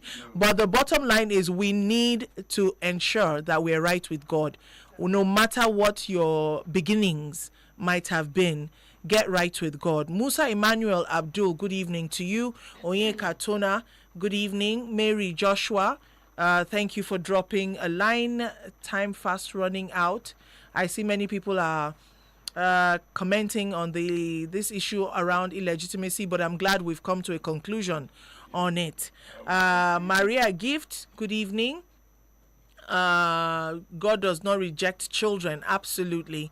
He even knows about their coming. He says, while you were yet in your mother's womb, I knew you and I called you by name. So even our names, well, there are some people whose names are, but even by name, it's important that we know that God knows us. And Christopher Godwin, I hope you know that God knows about you. He knows your name. He knows what you're going through. All right. So John Wameri says, for that young man and lady, there's going to be a serious clash of expression. If he's finding it difficult or stressful to do all those romantic things for her, and she's also finding it very offensive, then we should seriously consider and reconsider their future together. Things like this were not properly addressed. When not properly addressed, breaks marriages. Right. Okay. Ada Glory, good evening, and thank you. John came back to say, I just had a funny thought here. What if the man also insists that his own love language is the lady doing 15-50, kneeling to greet and serve him food, etc.? The truth is that when it comes to marriages, couples must learn, relearn, unlearn, adjust, and create balance. Indeed. Vera Audi, good evening to you. How are you doing? Shadim Mary Jegede, God bless you. Thank you. Good evening. Concerning the man who has issues around dinner and all of that, he says John says the man should understand the demands of his job, and just like Pastor Dodo said, he should have his wife sit and gist with him while he eats, or he looks for a job that will allow him close on time. If the woman gets unhealthy weight, he will still be the one that will complain. All right, Pius Anjuma, good evening. He says the only thing that she can enter food when he comes back. She serves him. She can survey. I wish you serve him. She can hold a spoon when the man. Okay, so I don't understand all the. Ifeoma Meregini, good evening. How are you doing? She says, Pastor Dodo just said my mind about the couples not eating together. She should keep the husband's food. I don't know if I'll be able to take all the messages today. Young Gadders, good evening. How are you? He says, okay, and thank you very much. Ibrahim Mohammed, good evening, and thank you so much for dropping a line. Adolphos Eneojo Alidu, good evening. He's a reverend. He says, okay, I think we've already concluded on that children are gifts from God. This does not take away from the sin of adultery. It's just very important that we understand that the product of the sin is different from the sinner. Okay, so yes, let me come back quickly to our guests in-house. Your thoughts for those who are listening as we approach Easter. Hosanna. Let's go. In the book of Genesis, chapter 17, when you read through from verse 1 to 5, you will know the thought of God about children gotten outside marriage. You get it clearly. Now, in the genealogy in which Jesus Christ is the final, you have Abraham. The next person should have been Ishmael. All right? Because Ishmael was born maybe about 6 years before Isaac was born. But yet, in spite of the fact that Ishmael was born before Isaac, Ishmael was not an arrowhead of of the genealogy. Instead, it was given to Isaac. You know why? Because Ishmael wasn't a covenant child. But he still got blessed. He's God blessed. But we are talking about these things. Look, let the truth be told. So, Reverend, we're going back. So that we might have to keep this until next week then. I thought you were concluding, actually. Yes, so that nobody should go about and then clapping hand to himself that he went outside the marriage to get a child. Nobody's saying that. Jacqueline made a statement. What did you even say? I said, let's not confuse the product of sin with the sinner. The sinner, all sinners, what did the Bible say about them? If you sin, the consequences of sin is death. It's on you. Absolutely. Yeah. So we know those things that God says we shouldn't do. That's right. However, it is very wrong to carry out to push the consequences of another person's actions on another person who totally did not ask to be anything about it. That's just what I'm saying. But definitely, you commit adultery. The Bible says that adulterers, amongst other people, will not see. Will not inherit the kingdom of God. Will not inherit the kingdom of God. But that child that was born will inherit the kingdom of God. When she gives her life, her life to Christ. Absolutely, absolutely. The parents might be in hell and the child will be in heaven. Definitely so. Yes. God doesn't segregate. Yes. Every child is a blessing. That's just what I'm saying. My conclusion is that let every family that are married now, let them be happy with themselves, rejoice, and understand one another.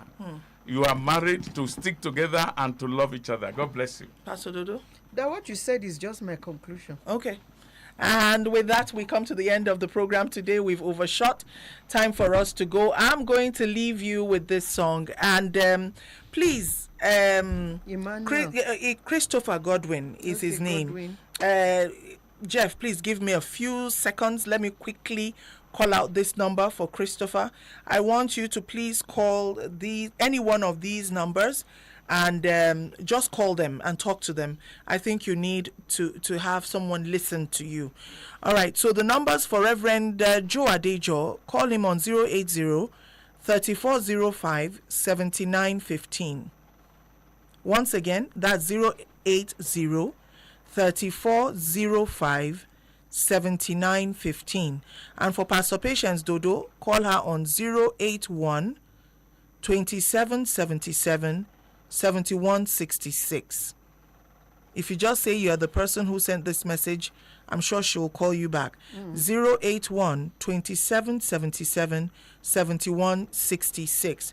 Christopher Godwin, please reach out so that iron can sharpen iron. We all need some encouragement in these present times in which we find ourselves.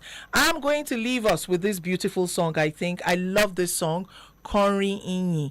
Sing songs of praise unto the Lord, because His Majesty deserves our praise. Indeed. Thank you so much, Pastor Dodo, Reverend Joe Adejo. God bless you. Until next week, when we hope to come your way again, please fan your love to flame.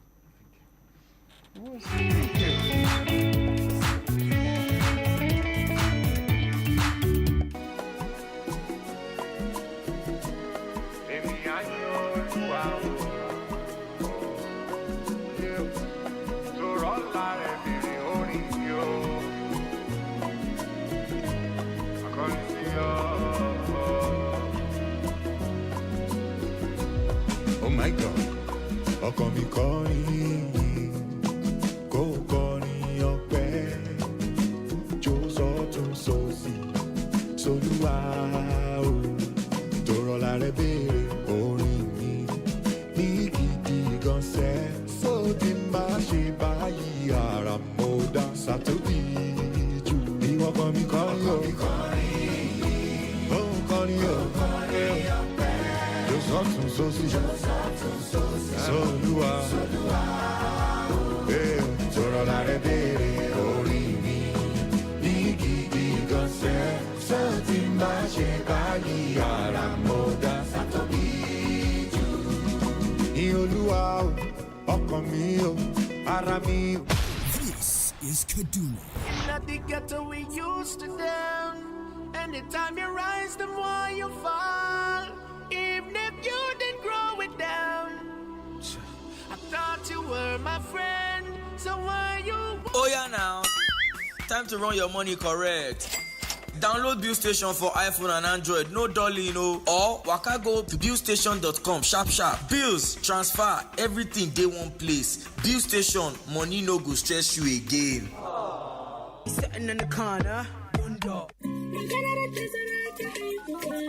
Sunana Zakiya, ni uwa ce, ma'aikaciyar banki ce kuma masaniyar tattalin arziki. Kowane yaro yana buƙatar abubuwa na yau da kullum kamar su abinci, tufafi, kiwon lafiya da makaranta. Amma idan aka haifi yara ba tare da tazara ba kusa da juna, abin kan wahalar da iyaye. Misali, idan ka haifi yara dab da juna, zai zamanto kana ƙoƙarin sayawa wannan kayan makaranta, ga biya wancan kuɗin maganin asibiti, sannan kuma lokacin biyan kuɗin makarantarsu duka yana iya zuwa lokaci guda. Amma idan kai tazara tsakanin haihuwa, kana iya tsara kashe kuɗi a hankali da taimakon Ubangiji. Hakan zai baka damar tanadi da kula da kowane yaro yadda ya kamata. Yana sauƙaƙa rayuwa kuma yana amfanar da iyali gaba ɗaya. Ziyarci cibiyar lafiya mafi kusa domin farawa. Ko a kira lambar waya 222 wannan saƙo ne daga ma'aikatar lafiya tare da tallafin gamayyar ƙungiyoyin Pronet da FEM.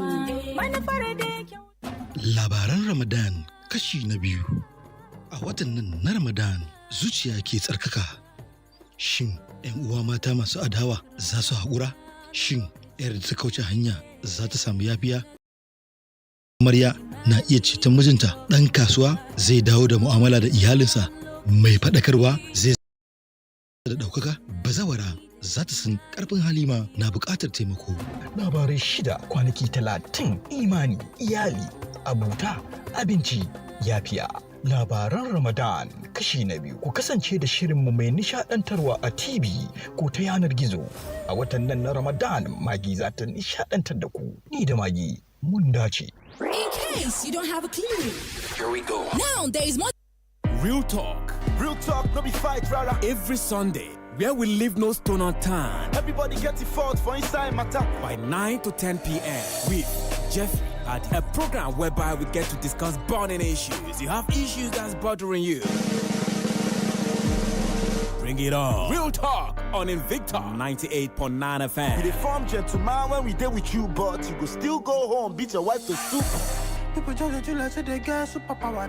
People judge you like say they know they're weak. Hearts grow distant when words are unplanned. Silence speaks.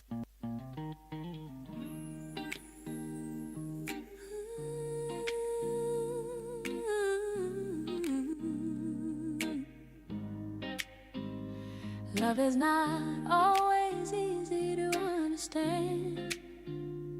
Hearts grow distant when words are unplanned. Silence speaks when emotions are deep, and broken promises disturb our sleep. When trust feels fragile, when hope feels small, and you're searching for answers to love's call, there's a voice that listens, steady and wise, where truth meets care and healing begins. When your heart needs direction and time, an honest conversation is the only sign. There's a place where love is free to speak, where real solutions replace the weak. Real talk, with Elder Mazzy, where real love talk. Real talk on Invicta FM 98.9. Love and truth, counseling and care. Matchmaking hearts, bringing people there. Real talk with Elder Mazzy, every word is real. From reconciliation to starting anew, from healing old wounds to finding someone true. Every story matters, every voice is heard, every feeling and respected, every truth affirmed.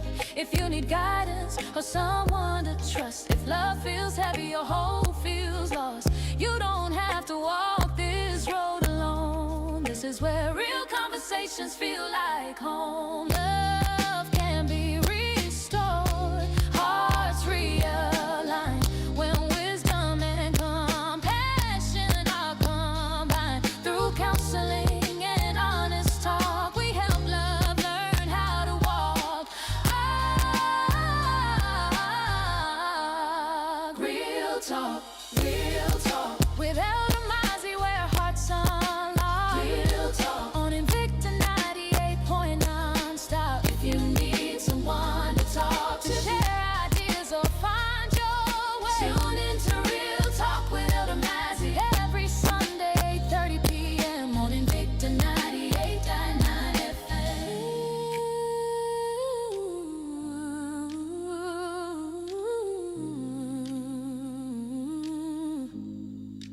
Real talk, real talk, real talk, real talk, real talk, real talk. If you need someone to talk to, real talk, real talk, real talk, real talk, real talk. If you need someone to tell to, every Sunday 8:30 p.m. on Invicta 98.9 FM. Real talk. With Jeffrey Elder Mazzy. Love, reconciliation, matchmaking, counseling. Every Sunday by 8:30 p.m. on Invicta 98.9 FM. I know it's all you've got to just be strong. And it's a fight just to keep it together, together. I know you think that you are too far gone, but hope is never lost. Hope is never lost. Hold on, don't let go. Hey, hold on, don't let go. Just stay one step closer. Put one foot in front of the other. You'll get through this. Just follow the light in the darkness. You're gonna be okay. I know your heart is heavy from those nights, but just remember that you are a fighter, a fighter. You never know just what tomorrow holds, and you're stronger than you know. Good evening and welcome to the program Real Talk, the space where we don't sugarcoat love, we don't babysit emotions, and we definitely don't run from the truth. This is where hearts are opened, stories are being shared, and reality, oh yeah, reality sits right in front of us like a mirror you can't avoid. Because let's be honest, love today is complicated. Relationships, half the time, we are guessing. Marriage, some are surviving it, others are just managing it. And finding the right partner, that one feels like searching for, a Wi-Fi in the middle of nowhere. But here on Real Talk, we slow it down. We talk about the things people whisper about, and we don't leave any stone unturned. The fight couples don't post online, the silent expectations, the broken trust, the second chances, and the ones that even got away. We'll dive into love, raw and unfiltered. We'll break down relationship, what works, what fails, and why we keep repeating the same patterns. I'll open up marriage, not just the wedding day again, but the real everyday commitment behind closed doors. And yes, we'll help connect hearts through our matchmaking segment, because sometimes all you need is the right introduction at the right time. So, whether you're single searching, confused, healing, or deeply in love, this is your table. No judgment, no filters, just the truth. I'm your host, Jeffrey Ngbediadiku. And tonight, we are not just talking, we are having a real talk. Welcome once more. So, let me just give an update of what happened last week on the show. You remember that lady who actually called and, complained about the message she received from that man just because she turned away, and the man called me after the program. All right, he called me after the program and said he was the one who sent that message and he would love to meet with me. I said, fine, please come and meet me at the office. And then immediately he dropped the call. The next day I called the lady and said, the man will be coming over. I want you to also come. So just for some of you who actually missed out on that issue, a lady had an appointment with a guy, and then when she sighted this guy from afar, she felt, no, this guy is way too old for me. And then she turned back and stopped picking the guy's call. All right. And then out of annoyance, frustrations, and anger, the guy had to send a message to this lady. And the content of the message is, if bad things start happening to you, know that you've offended somebody on the 11th of March 2026. And then the lady felt kind of like, what's going on? And then she had to let me know about it. So after the program, I talked about it, and thanks to you guys, you called and you also gave in your insight and advice. So the man called me and I booked an appointment with him at the office, and the lady also called me. I called the lady rather, and TikTok till the time we met. So when the guy came, the guy said, I'm going to wear the same outfit as of the time this lady saw me, and then you will tell me if I'm up to the 60 years that this lady said that I am. I said, no wahala. And then the guy came exactly the way he was dressed when he went to meet this lady, and what really happened, we went on with the discussions, and I heard the guy's part of the story and I heard the lady's part of the story, but the lady didn't actually say much. She was just looking. She's a great observer that I can give to her. All right. And then fast forward, the man apologized and said he actually sent that message out of anger. And he also apologized to me and said he's apologizing to Real Talk family too. And I said, okay, it's fine. Sometimes we as men, we just need to be calm. We need to observe. We don't need to talk much. We need to, listen more than we talk. And we should try as much as possible to be gentlemen. Like respect a woman, irrespective of what. Respect a woman. And then some people will just tell themselves and keep asking themselves this same question: why is it that at my age I cannot find somebody to date, somebody that I can call my own? And then when you get to sit down with some of these people who have spent years and years without getting a serious relationship, have a conversation with them. You will understand why it's difficult for them, to to have a serious relationship.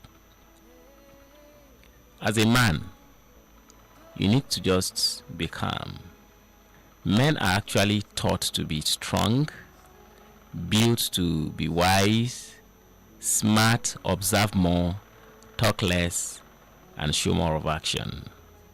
But if you're a man and you're very loud, you talk so much, you just try to always claim you're right all the time, that means it's wrong.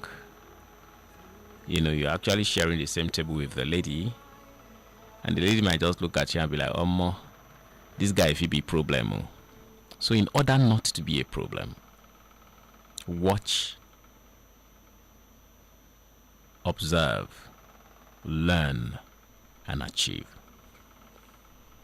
Watch, observe, learn, and achieve.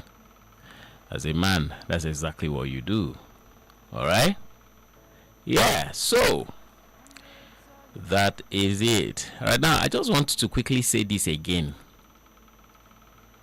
If you're a man or you're a woman, you're meeting somebody for the first time, somebody you've not seen, somebody you've been hoping to start a serious relationship with, you must not be very rich before you look good, though. You see, this looking good of a thing is a serious thing. You just need to always look good. Sometimes I don't have 1 naira in my pocket, but I always look good. I don't need anybody to tell me. I know. If you even watch, I'm streaming live, Victor FM 98.9 on Facebook. You see, I'm looking good. You must not have money in your pockets to look good. Looking good is a serious business, and that first impression matters a whole lot. Because when somebody is seeing you for the first time, that physical attraction is all that matters. Physical attraction, the way you talk. You must not have a very big cash to get yourself a good body spray.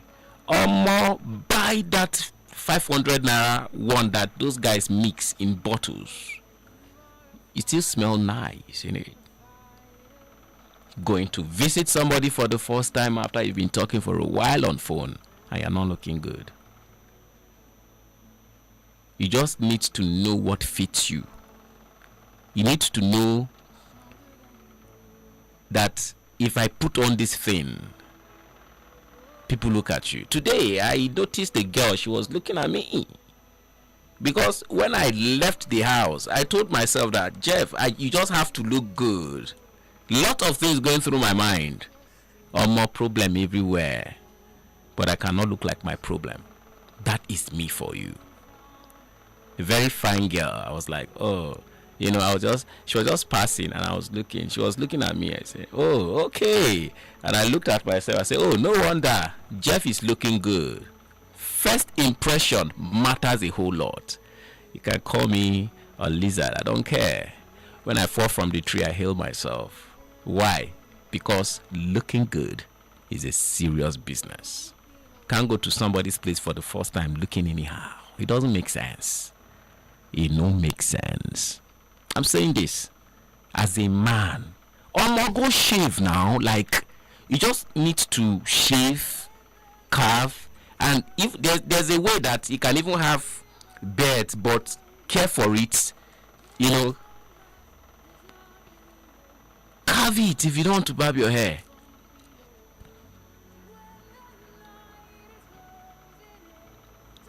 Just look good. Look good.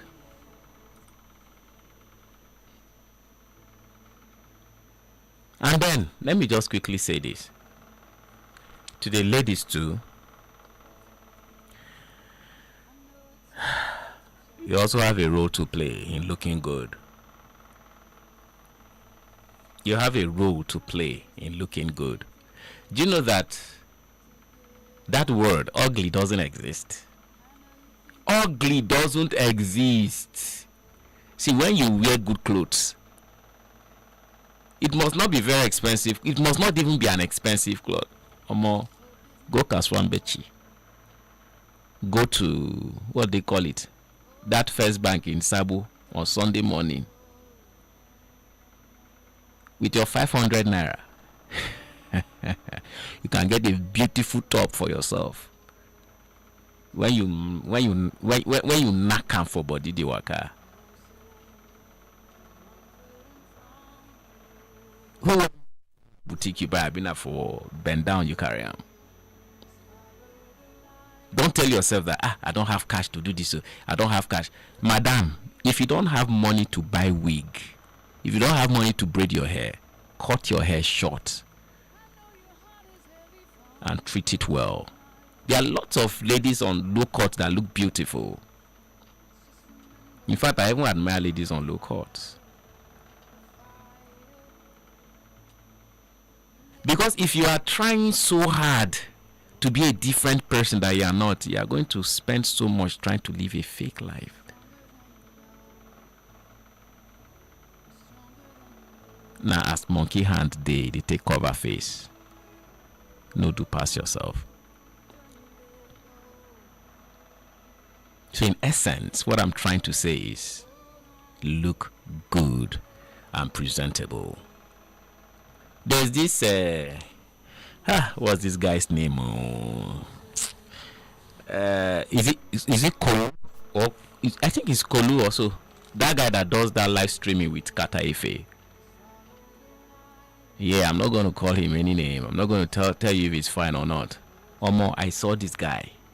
See, the reason why Kata Ife actually brought that guy on live stream is because he felt this guy is too ugly, he's too he's looking strange, and then maybe he's going to get a lot of views and subscription on this thing.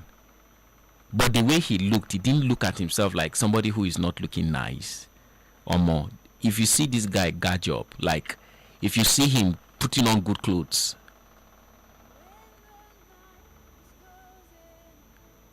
you won't believe. First impression matters a lot too, and the way you carry yourself matters a lot. People tell you they are ugly, tell them they are not serious. Are they your creator? Look good, carry yourself high. When you have that confidence in you, you can speak in front of people who feel they are more than you. In essence, all I'm trying to say is going to meet somebody for the first time, and you are putting on a wig that looks like something they just dragged out of from under the bed. And Abba now, you must not even put on that wig. Do all back, look natural. Do two hand, look natural. You must not even do a very expensive braid. Just catch your hair. You can even do shuku, catch one side. Wear a beautiful smile. Men love ladies that are natural. And then you put on one gown like somebody who's going for antenatal. Habamana. You are going to see a man for the first time. You are putting on a gown, one kind of gown like that, like you know those kind of gown that people who go for antenatal used to wear. Those gowns that if you fall from 10-story building, that the guy might turn to a parachute. Very big. Squeezed like something that they remove from a dog's mouth. All I'm saying is look good. Looking good is a serious business. Looking good. See, that is the first attraction. When people see you.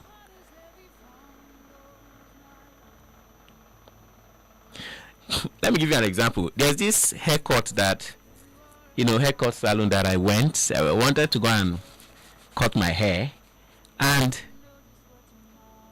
the owner of the salon was seated at one corner ready to cut my hair, but I choose one other guy to come and cut my hair because the guy was looking good. I thought he was the owner of the salon. The owner of the salon was looking like an apprentice, and I told I said, "Senior man, I beg, come back my hair, I beg." So the owner of the salon just sat down and kept pressing his phone. Looking good. If you see his dressing, looking serious like a business owner. Because those who own the salon, they are the ones that can give you a good haircut. When this guy grabbed my hair, begin bab nonsense, Hiya. I say, this is how I want it. Okay. You bab another nonsense. Not until the other guy, the owner that was thinking he was the apprentice, was telling him, this is how you do. In fact, give me the clipper. The guy collected it and arranged me. That was when eyes opened. That say, oh, this is the owner. In essence, this thing I'm telling you is not like, is it real? I'm telling you. So when you see somebody, the way they are dressed, you respect them. Dressed, looking good is a serious business. I'm telling you guys. That first physical attraction of that person matters a lot. Then when you guys sit down, you guys can start talking, can start talking what doesn't follow. But you see that first physical attraction, but it matters a lot. So as a man, try to look good when going to see somebody for the first time. Smell nice. Even if you don't have 5 clothes, if you wear one today, wash it in the night, press it in the morning, go out. Nobody buy you cloth.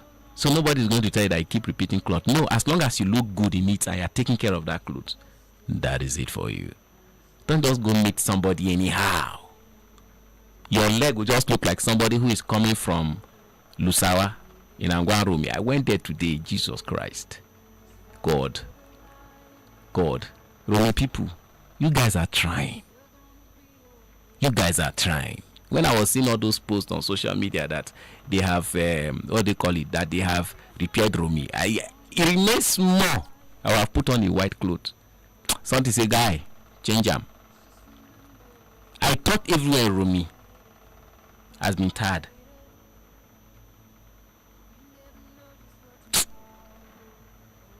People that are living in Romy, you guys don't even need bleaching cream. Just go and pass that Lusawa road. Go just red. You guys are trying, no. Don't worry, we will help you now. We will still remind the government, because if you don't have a first-hand, experience, it's difficult for you to actually say.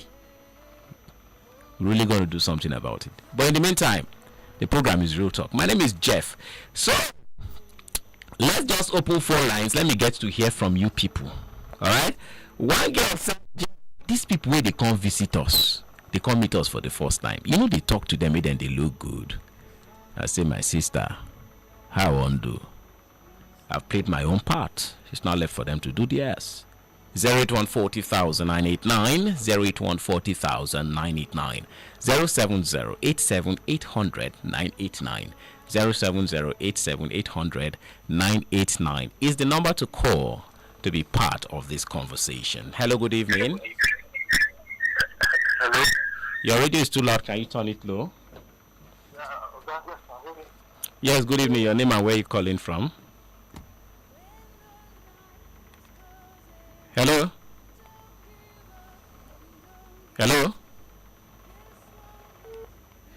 Alright, we lost that call, but you can still call and be part of the conversation. 081400989, 07087800989. Hello, good evening. Hello. Your name and where you calling from? Hello. Hello. I can hear you. Go ahead. Good evening. Yes, evening. Eric. Let's hear you. I'm calling you from Zokoriko. Please go ahead. I'm calling you from Zokoriko, Kaduna. Go ahead. I need. We are not for now, sir. I sometimes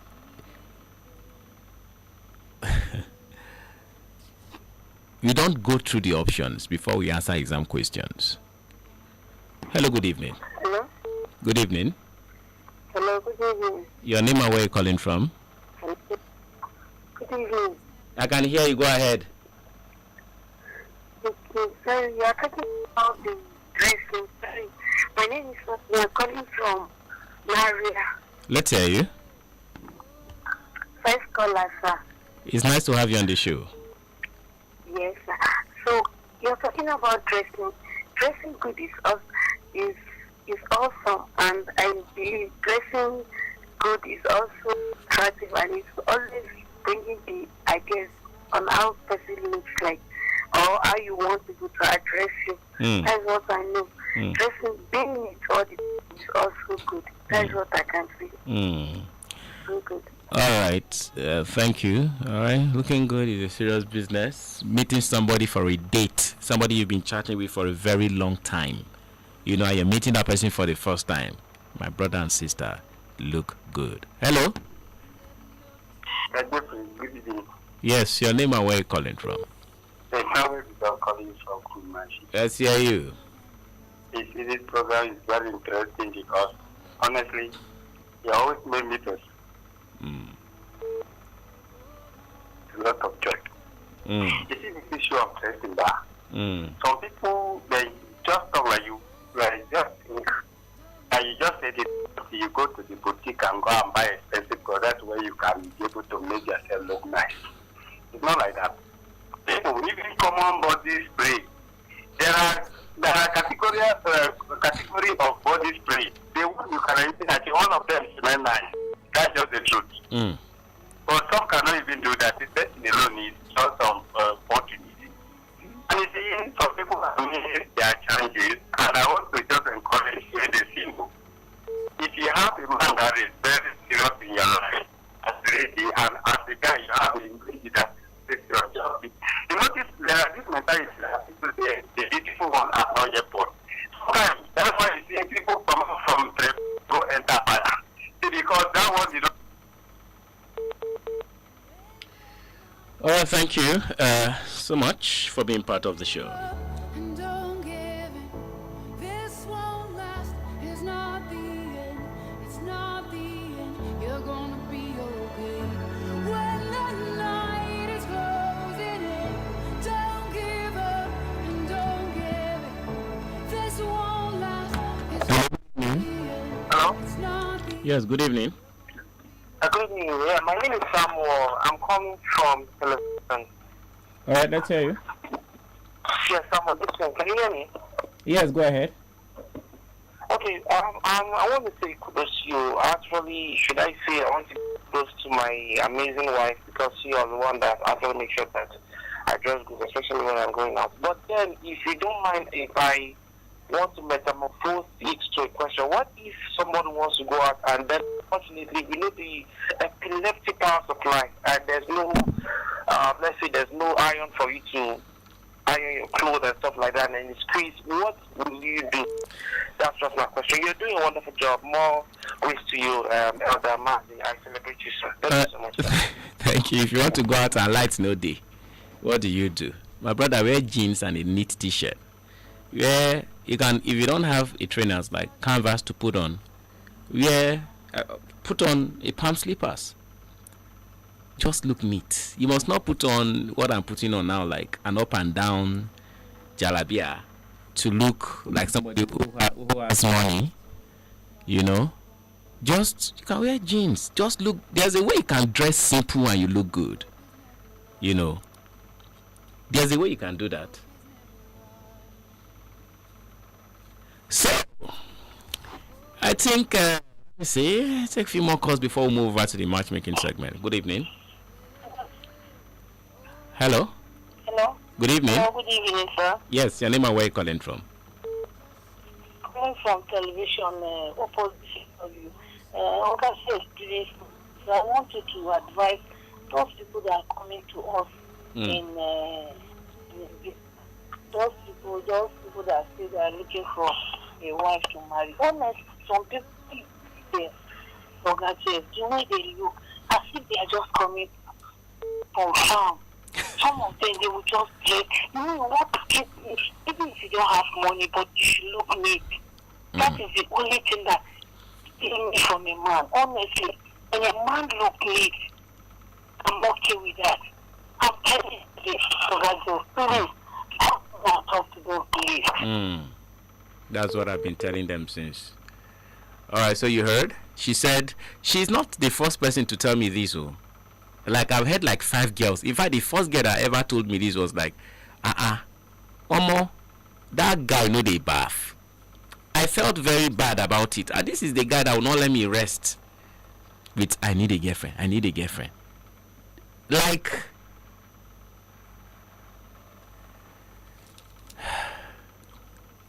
the last event that I organized, matchmaking segment, I want to say this to the men. You guys keep hiding and picking ladies' number. It is not nice. You cannot come out and show yourself and tell yourself that I really needed this. Because that last event that I had, the matchmaking segment, it didn't really go down well because 90% of the attendees were ladies. People who actually came were ladies. You understand? And then just few men came. You know? And the men, I don't know why they will not always want to show up. But trust me, like 1 million men are listening to this program right now to take a lady's number. How did I know?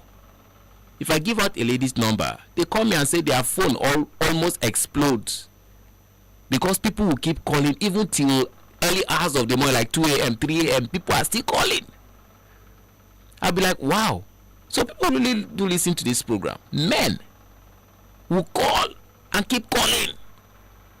And then when you call for an outreach, singles, men come out, they will hide. They won't want to come. Funny enough, if 30 men call looking for a woman, 20 out of them are married. Married men on a matchmaking program looking for women to devour. Oh God. See, there is no stopping it. I know I cannot stop it. All I can say is fear God. All I can say is respect yourself. There are some ladies who are comfortable with it. I don't have a business with that. But all I want to say is, as a man who is married, why would you be listening to a matchmaking program, taking ladies' numbers and be calling them? It's not nice now. The matchmaking segment is not for the ladies. All right? So, dear men, please look good. Try your best. You can do better. Look good. Look good. Just look nice. Looking nice must not be that you must wear expensive clothes. You can wear a jean and a t-shirt, neat one. I can still look good, even with a palm sandal. You can still look good. Your choices of clothes matters a lot. But smell nice is important. And one important thing is, make sure you get a nice haircut or just trim your hair. Going out to meet a lady you've been chatting with, it's important.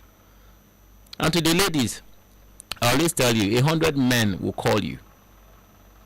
But it is now left for you to make your decision who to roll and who not to roll with. Oga Jeff, they call my phone. My phone don't nearly explode. I don't know what to do. I don't even off my number. Before you, I always tell people, look, people are going to call you.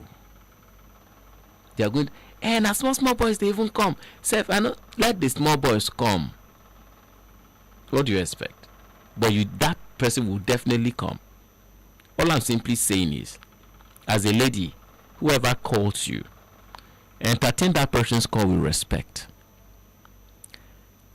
If you feel like meeting up with this person, meet up with this person. If the person is not your specs, be nice when telling the person that I'm not interested, you're not the kind of person I'm looking for, I'm sorry. No go hang person for a corner when you guys actually decided to meet, and then you just turn back when you see that it's not your spec. It's not nice. All right, so let's move over to the matchmaking segment. Now, on the matchmaking segment, it is a show whereby we get to match. See, funny enough, some people play with this segment. It's not for children. A guy that is still under the roof of his mother, still eating the food that his mother is cooking, and is not providing anything for them. Look, there are some instances whereby a man can still live with his parents, but the man is the sole provider in that house. It's different. Probably could be a family house. He has his own space, but he still provides for the family. It's different. But you that is still feeding from your mom's pot, your mom is providing, your dad is providing, you are living there, and you are here looking for a woman to come and do what with her? What do you want to do with her? Or God, the only thing you should be looking for is a job. Get a job, do better. And 20 years old girls, 22, 23, 24, who call on the program looking for a husband. Yes, you can get married at that age, but you have a lot in front of you. Try to establish yourself, build an empire. What is it that a man can do that you cannot do? Women are mostly favored in the labor market. So don't just limit yourself thinking if you find a man, your problem will finish in this life. Sometimes that is just the beginning of your problem. You can be happy in a marriage, you can be happy in a relationship, but you really don't need them to be happy. See, get yourself something tangible doing, you will find happiness in it. That is what will give you joy. It's when you are idle that you feel like, I need one man who will come take it now. My cream don't finish now. For say I get boyfriend, she my boyfriend for buy me cream. My data don't finish. She for say I get boyfriend, he for sub for me. Somebody asked me to sub for her. I say sub for you for what? So that I use it to watch TikTok. Go get something nice to do in your life. Alright, so let's move on to the matchmaking segment. This is a segment whereby two can meet and interact with one another. Alright, so it is not for married men. Anybody that you actually get talking to you. See, a lot of people will call and start making a lot of promises to you. When they meet you and see how beautiful you are as a woman, they will promise you heaven and earth. They want to give you the whole world. Oh my God, I want to change your life. I want to build an empire. I want you to do this. I want you to do that. I'll be in your life. Some people can talk so much talk with no action. And as a woman, because of all the good promises this person is making, you kuku won't kill yourself, leave the little thing where you did to make you follow this person.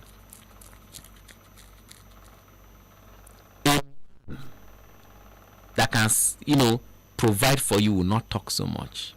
The man will make an effort to better your life.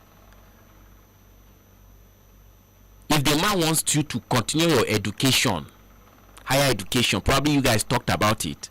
The call he receives is, I got you a form from a nursing school. I got you a form. I think you should come and fill it so that I can go. That is action. If the man wants you to probably, let's see, maybe learn a handwork, maybe tailor, probably you guys talked about it. The guy will go and buy a tailoring form and they call and say, I got a form for you for tailoring. I think you should go and learn an apprentice. Maybe when you finish learning, we can get a shop for you. A man that feels like you are living in a slum, a ghetto, where he doesn't feel comfortable coming to visit you, and he wants you to be better, the man will go and get a house for you and then call you that I rented one bedroom apartment for you, so please, I think you should pack your things from that place and come and stay here. A man that wants you to stop selling okpa by the roadside will not tell you to go and get a shop and do this and do that. And that man can actually say, I got a shop for you, and I feel maybe you can start selling the okpa there and selling it in large products, get benches so that people can come and all of that, or probably let's fill it up with the man will find shop. Action. No stress anybody picking. Some people will call you, they've not even met you, they say, I want to marry you. Marry who? When have you do you even know me? Do you know anything about me? Or for the fact that I called on a radio program as a woman and said I need a husband, you feel I'm so desperate to get married. And then you feel like I want to marry and then I'll just tender myself to you. There are some ladies that are even doing very well. They still call on this program. Some people just need companion. Some people just need someone to talk to. But as a man, don't feel like any lady that calls on this program is desperate. Alright, so let's move over to the matchmaking segment. Person we get here, make it here. As a woman, first time meeting this man, you're meeting him in a hotel. You're meeting him in his house. You go to his house, that's when his friends start leaving. First time you're meeting this man, the man is telling you to come and stay over till the next day. First time you're meeting this man, the man is telling you that let me come to your house and sleep over till the next day. Oga, are you looking for a sex partner or you want somebody to build a life with. Ladies, be wise. 081400989 matchmaking segment. When you call on this segment, you tell me your name, where you calling from, what you do for a living, your genotype. All right, so 081400989 07087800989. I'm streaming live on Facebook. You can drop comments there, make your wish there too. I'll read them out just in case you want to, you needed a match. You can just drop it there in case the number is not going, and I'll get to read them out too. So here we go. Hello, good evening. Good evening, Sir Jeff. Yes, your name and where you calling from? I'm very sorry. I'm calling from television before command. It was a feature view. Let's hear you. Where my house is. Go ahead. Kagoro by tribe. Okay. 42 years old. Have you been married before? Hello? Have you been married before? No. Do you have any children? No. Do you have any children? No. All right, so what's your genotype? I can hear you. What's your genotype? Your genotype? AA. What do you do for a living? Hello? What do you do for a living? What's your work? Which work do you do? I'm a teacher. All right. Okay. So you are 41 years old. You are Kagoro by tribe, you said? Yes. I'm looking for a responsible man. Oh. I do because me, I'm very hardworking and I need a very responsible person, a man from 50-52. All right. So just go ahead and drop your phone number. A serious man, not somebody that So will you come. here? You need to be a serious person. My number is 080-375-65755. You need to call it a little bit slow. The number again. Hello, are you there? Hello? Alright, so to those who got the number, that is the number. Alright, so you can still call us on our other line 081400989. I wonder what's going on. 081400989 087 07087800989. Hello, good evening. Your voice is down. I really don't want to be shouting, asking. Good evening, sir. Yeah, evening. Your name and where you calling from? Yeah, I'm Christopher. KADUNA, very precisely. All right, Christopher, let's hear you.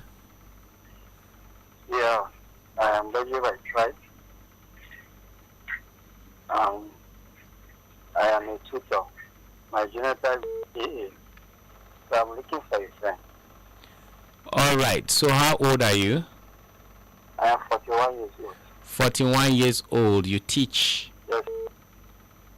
You're Baggy by tribe. Yes, Magaji by tribe. All right, so go ahead and drop your phone number. 070 38 15 11 92. All right, can you call that number again? 070 38 15 11 9. All right, so we wish you luck with your search. Hello, good evening. Good evening, sir. Your name and where you calling from? My name is Alhamdu Umar. I'm calling from Narai High Court. All right, let's hear you. My gender is AA. I work at Nigerian Railway Corporation. I'm 30 years old. You are 30 years old. Yes, sir. What tribe are you? I'm from Bauchi, Sarawa by tribe. All right, so You are 30 years old. Yes, sir. So the girls that you are looking for, is it younger girls or older ladies? Younger. What age range? 25. Go ahead and drop your phone number. Okay. 0813 012 6338. Can I call the number again? 0813 012 6338. With your search. I know you think that you are too far gone, but hope is never lost. All right, I also have some special requests here from some people. So let me quickly read them out. All right, this one is from a lady. All right, so please don't call my personal number because I don't pick calls while I'm on air with that number. All right, where are you? Okay, this one is her name is Mary. Her name is Mary, and she's based in Kaduna though, but she works in Kano, but she comes to Kaduna often. All right, and she's Yoruba by tribe. Her genotype is AA, and she shuffles within Kaduna and Kano. She's 31 years of age. All right, Mary, Yoruba, AA, genotype, Kano, Kaduna, 31 years. Look, when we call numbers, when people call to drop their phone number, they emphasize that it is serious people. Dear ladies, when you get to meet people that are not serious, you don't need to stay in the kitchen when the kitchen is too hot. Come out from kitchen, lock a door. You understand? If you are not serious, if you can't even take care of yourself, how can you take care of a woman now? Some women are not really looking for a man that will take care of them. Some women are looking for a companion. But as a guy, nothing. You are not a serious person. You are just playing around. Because it will shock you like that. One guy is calling the whole ladies that drop their number on this program.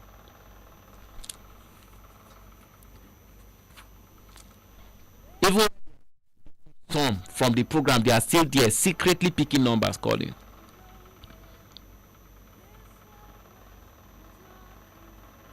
All right, so Mary, Yoruba, genotype AA, location Kaduna and Kano. She's 31 years of age, and her phone number is 070 36 56 7598. 070 36 56 7598. That's Mary's number. Mary's okay, that is her number, and can likewise call and be nice, be mature, be serious, be good. All right, so there is another number. Okay, those people who actually send me a WhatsApp message, please just message me now, even if it is hello, hi. Let me be able to get some of those details, because as I am like this, my brain is very full. All right, so let me see. What's the name of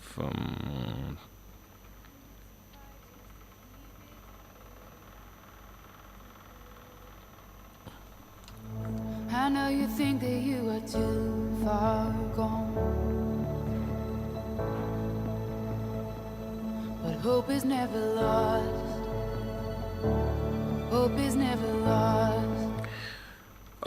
So, where's that number?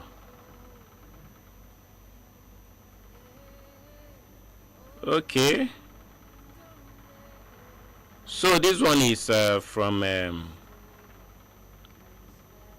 what's her name? Mezu. Her name is Mezu, and she's from Kudende. Sorry, yeah, Grace Mary. Her name is Grace Mary from Kudende, and where's the number you sent?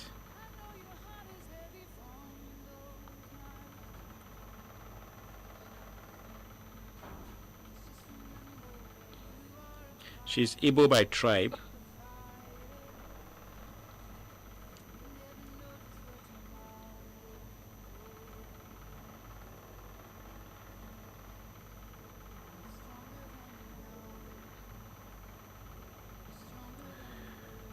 All right, she's Igbo by tribe, and her phone number is, just a moment, messages are just coming in.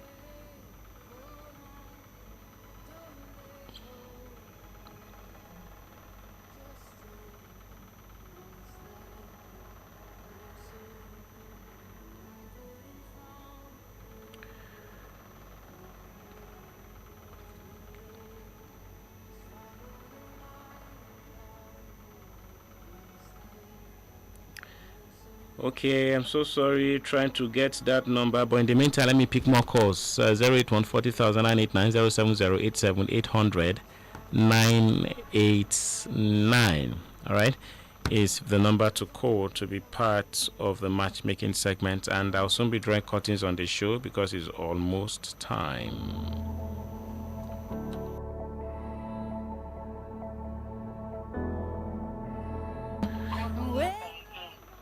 Sorry? 0375 65755. Okay, who's this? Yeah, 080 375 65755. Are you the lady from television? Yeah, sorry, my number was not called proper. My number is 080 375 65755. All right, thank you thank you so much for being. All right. Okay, it's Invicta 98.9 FM. All right, let's take more calls. Hello, good evening. Hello, good evening, sir. Mr. Jeff. Your name and where you calling from? Hello, can you hear me? Yes, I can hear you. Please, can you permit me not to call my name, but I want to make a request? You sorry? You say what? Can you permit me not to mention my name? It's fine. Go ahead. Let me hear you. Okay, so I'm a graduate of mass comm, and my physical work is teaching, but my online job is a website design, website blogging, and social media blogging. So I would love to have someone that is a graduate and person that is ready for marriage. I live in Kakuri, but I'm from Kwara State. So, but I live in Kakuri. Are you a lady? Yeah? Are you a man or a woman? Sorry, I cannot hear you. Are you a man or a woman? Hello? Are you a man or a woman? A man, I am a man. You are a man. I am a man. Okay. You don't want to call your name. Why is it that you don't want to call your name? Are you married? No, I'm not. But plenty of people know. You don't want them to know that. I don't want to look as if I am advertising my brand on your program. Your brand or your name? My name is the brand. Okay. My name is the name of my brand. Okay. Please go ahead and drop your phone number. 090 13 5. Okay, Ibrahim, if you can call back, please do.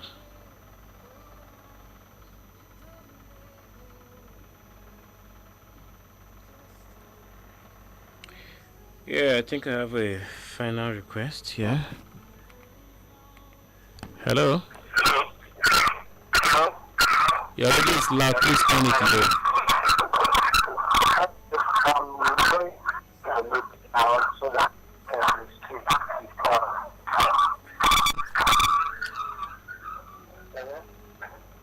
Yeah, can you turn your radio down, please? Yes, we are a little bit far from it so that we can communicate. Go ahead. My name is Andrew from Narai. Mm-hmm. Yes, I am from this I'm looking for a single lady for match making. Your name is Andrew. You are calling from Narai. You want a lady, right? Yes. Yes. How old are you? So a lady asked you to. How old are you? So you moved away from your radio. You can't hear me again totally. Yes, very far from it, from the radio. So how old are you? Now, 44. Yeah, how old? 44. 44. What tribe are you? Because my friend living in Alaska. What do you do for a living? Well, I'm a builder. Yeah, a builder. What's your genotype, sir? Genotype is AA. Go ahead and drop your phone number. 00 989 4539. Call the number again. 00 8969 4529. All right, so we wish you luck, and this one is saying where's your details? Says I am a divorcee. I have been lonely for 8 years. I want to settle down now. I want the man that has never married before or a widower to settle with. You want a man that has never married before, a widower. A widower has been married before now. To settle down with. I will be 49 this Sunday. Okay, and you are from Gombe State.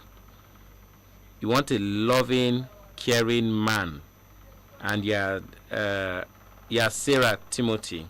Okay, your phone number is 08067 789304.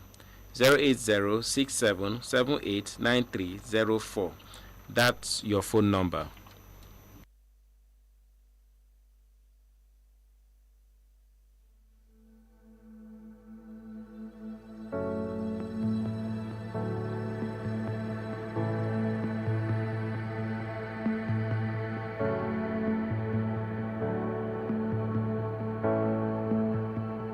I know it's all you've got to just be strong.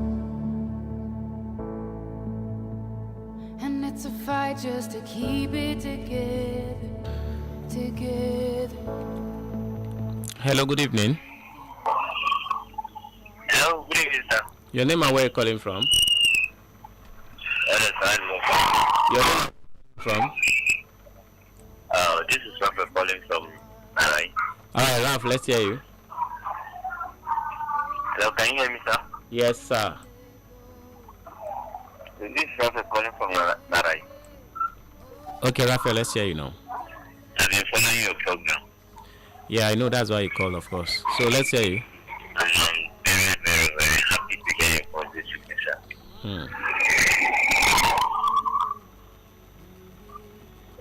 Hello? Yeah, thanks, Ralph. So let's hear you. What's up? I need a friend. How old are you, Ralph? I'm 37, sir. What do you do for a living? Sir? Which work do you do? I'm a civil servant.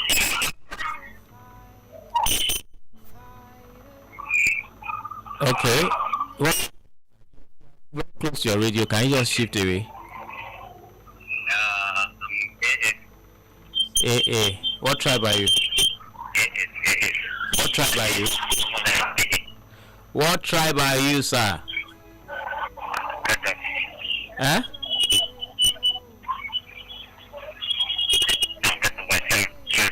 Just call your phone number.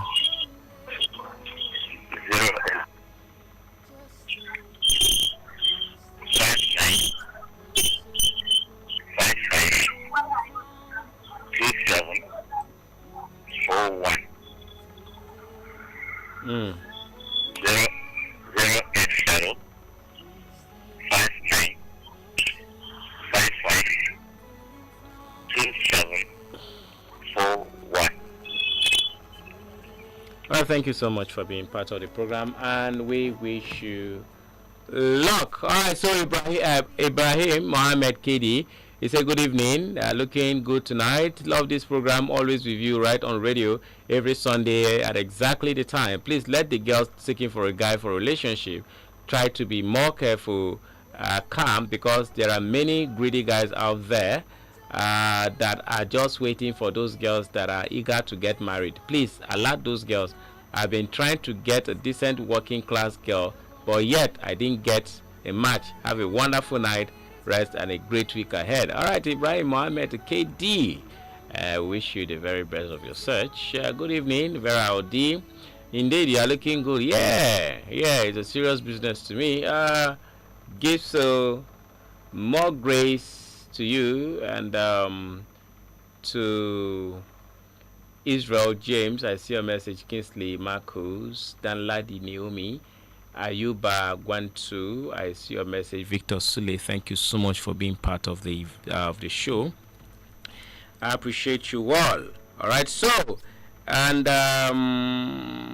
this is where I will be drawing curtains on the show. Alright, okay, this one saying he's a Foxo, he's 47. He always sending me message every Sunday, and I've been reading it out. This is the last message I'm going to read out. Afonso, 47 years, civil servant, AA, Kaduna State, Catholic, single and seriously searching. Is a graduate degree.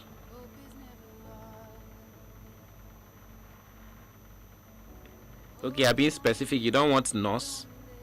Southern Kaduna particularly, or from Hausa speaking state of the north, working. This guy is giving me his specs, like what he needs. Bros, if you like, don't go and find a girl and pencil them to be what you want. Alright, working, self-employed, preferably tailoring, Catholic, ready to be Catholic. Height. You won't put height. 5'7". Alright. Afoxo's number is 081 33 83 0033 081 33 83 0033. That's where I draw curtains on the show this evening. The name is Jeffrey Bedadiku. If you have issues, you want to personally speak with me, chat me up on WhatsApp. If it's very serious, please call me. Don't call me and say I want a girlfriend. I'm not going to answer you. I don't have girlfriends that I'm giving to people. Okay? If you need any of such, just send me a WhatsApp message. I'll reply. But if you call me, I don't entertain such calls. All right. So the WhatsApp number and the call number is 07019999797. 07019999797. That's the number you can reach me on. Somebody called me around 5:30 one morning and say, I've been listening to your program. Well done. They will first of all hail you, and then they will tell you something that will break your heart. Please, I need a girlfriend. 5:30 a.m. in the morning. Haba. I don't know if you are calling from the United States where they are leading us with some hours. So his name is Jeff. Bye for now.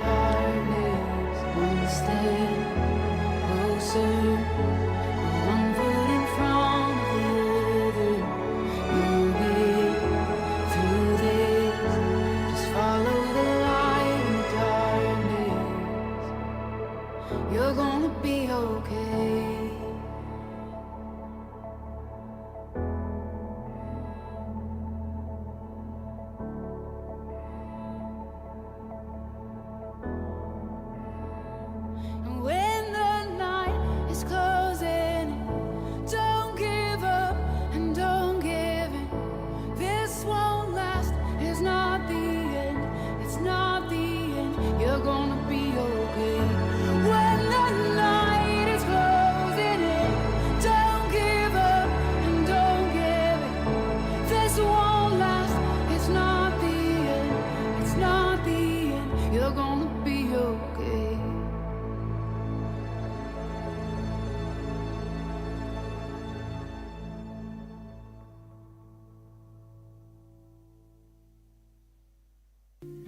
Hearts grow distant when words are unplanned. Silence speaks.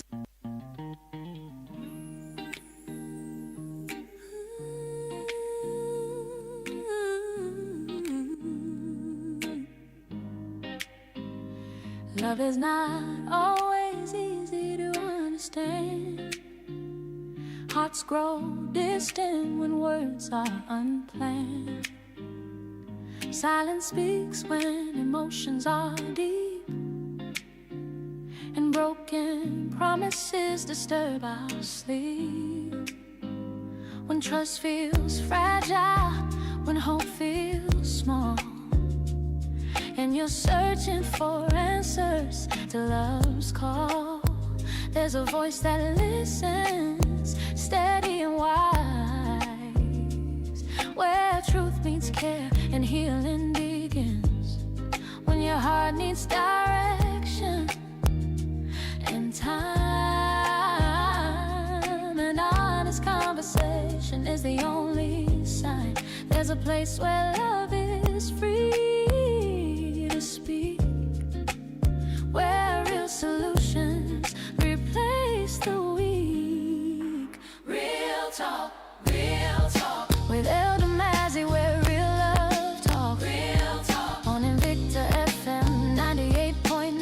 Love and truth, counseling and care. Matchmaking hearts, bringing people there. Real talk with Elder Mazzy, every word is real.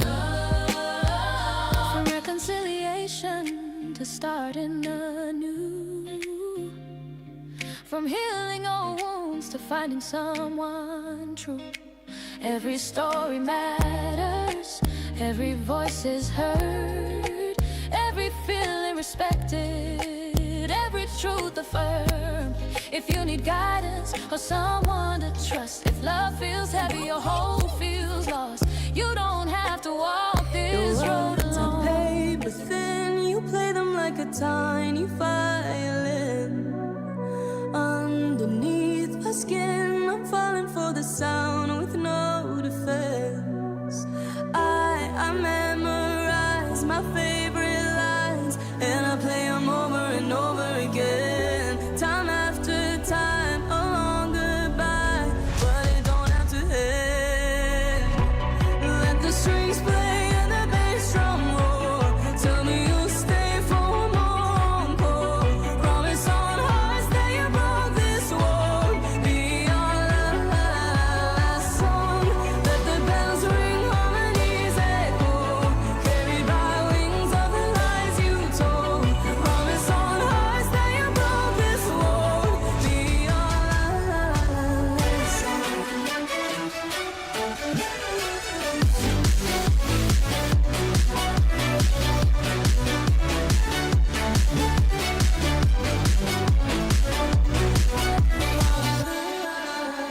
Hardly catch my breath before I'm in the choir like all the rest. Do what you do best, play on every string inside my chest. All the time, yeah, one last time, a long goodbye, but this is where it ends.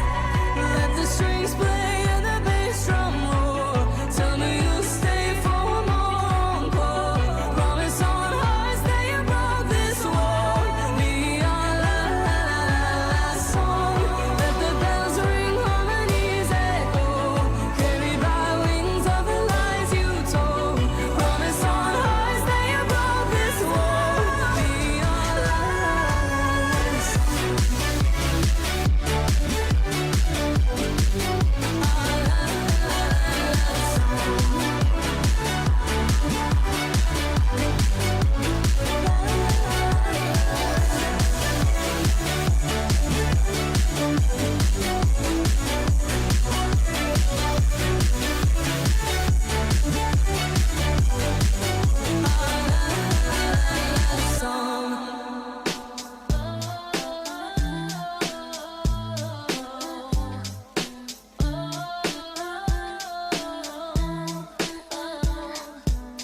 A few weeks ago, I saw you front row, and my heart stopped at the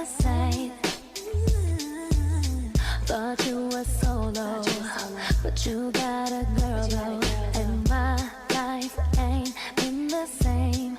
Been feeling mentally physically weak. Was blowing up my phone. They just ain't young. Oh baby, I'm meant to be on my own. But just before I go, there's something you should know. And boy, I fantasize about it all the time. If you were mine, I give this up to you 9 to 5, 5 to 9. Trying to behave, but I'm feeling some type of way that just ain't me. A few months later, you're still together, and you just can't tell me why. Why? So boys are pretending, 'cause I won't keep waiting. I'm out the door, bye bye bye. Been feeling mentally physically weak. Was blowing up my phone. They just ain't you. Oh baby, I'm meant to be on my own. But just before I go, there's something you should know. And boy, I fantasize about it all the time. If you were mine, I give this up to you 9 to 5, 5 to 9. Trying to behave, but I'm feeling some type of way that just ain't me.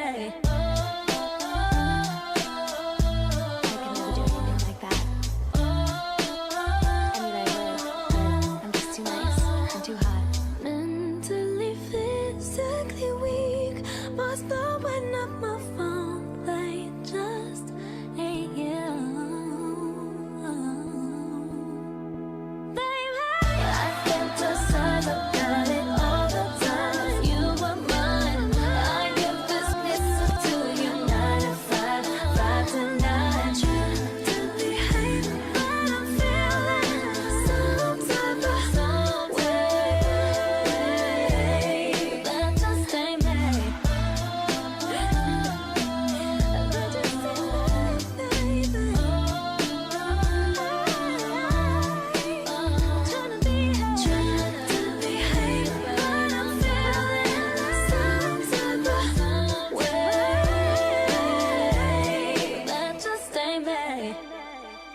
Been here before. It's in my muscle memory, I'm pretty sure. I recognize you, there is something in your eyes. Won't let you get away tonight. You leave me in the dark. I'm stumbling around like I'm a question mark. Wondering if you're around to catch me if I fall. If I come crashing to the wall. Will you lay me up, jumpstart my heart? I need someone before the sun goes down. Who's gonna save me now? Some kind of hero. I can't breathe, hoping you're here to rescue me before the sun goes down. Who's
Labaran Ramadan kashi na biyu.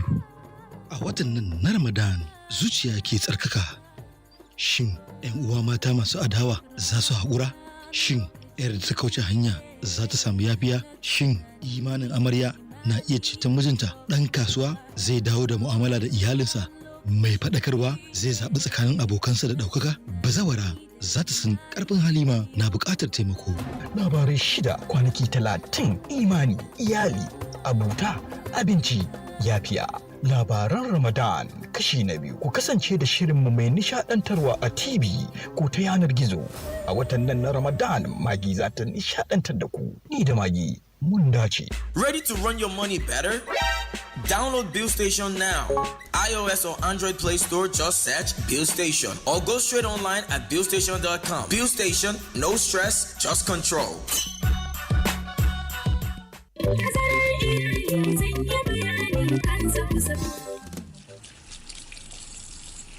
Waye ya fi iya wanke hannu kafin cin abinci? Ni ce. Mu gani? Lalle kun iya wanke hannu. To yanzu a je a ci abinci. Amma da me ake farawa? Da baba. Madalla. Idan an gama sai mu yi na wanke hannu bayan cin abinci. To baba. Wai yaushe za a daina wannan gasar ne? Ko dan yaran nan su bi ne kawai? Ai, koya musu tsafta ne. Gobe za mu yi na gwanin wanke kayan makaranta. Alhamdulillahi kuwa suna fahimta. Da tazarar haihuwa akwai isasshen lokacin yin kyakkyawar tarbiyya ga 'ya'ya. Kowa na iya bin tsarin tazarar haihuwa domin lafiya da bunƙasar iyali. Ziyarci cibiyar lafiya mafi kusa domin farawa ko a kira lambar waya 222 wannan sako ne daga ma'aikatar lafiya tare da tallafin gamayyar ƙungiyoyin Pronet da FEM. Kyautuwar iyali uba 'ya'ya da ma'uwa.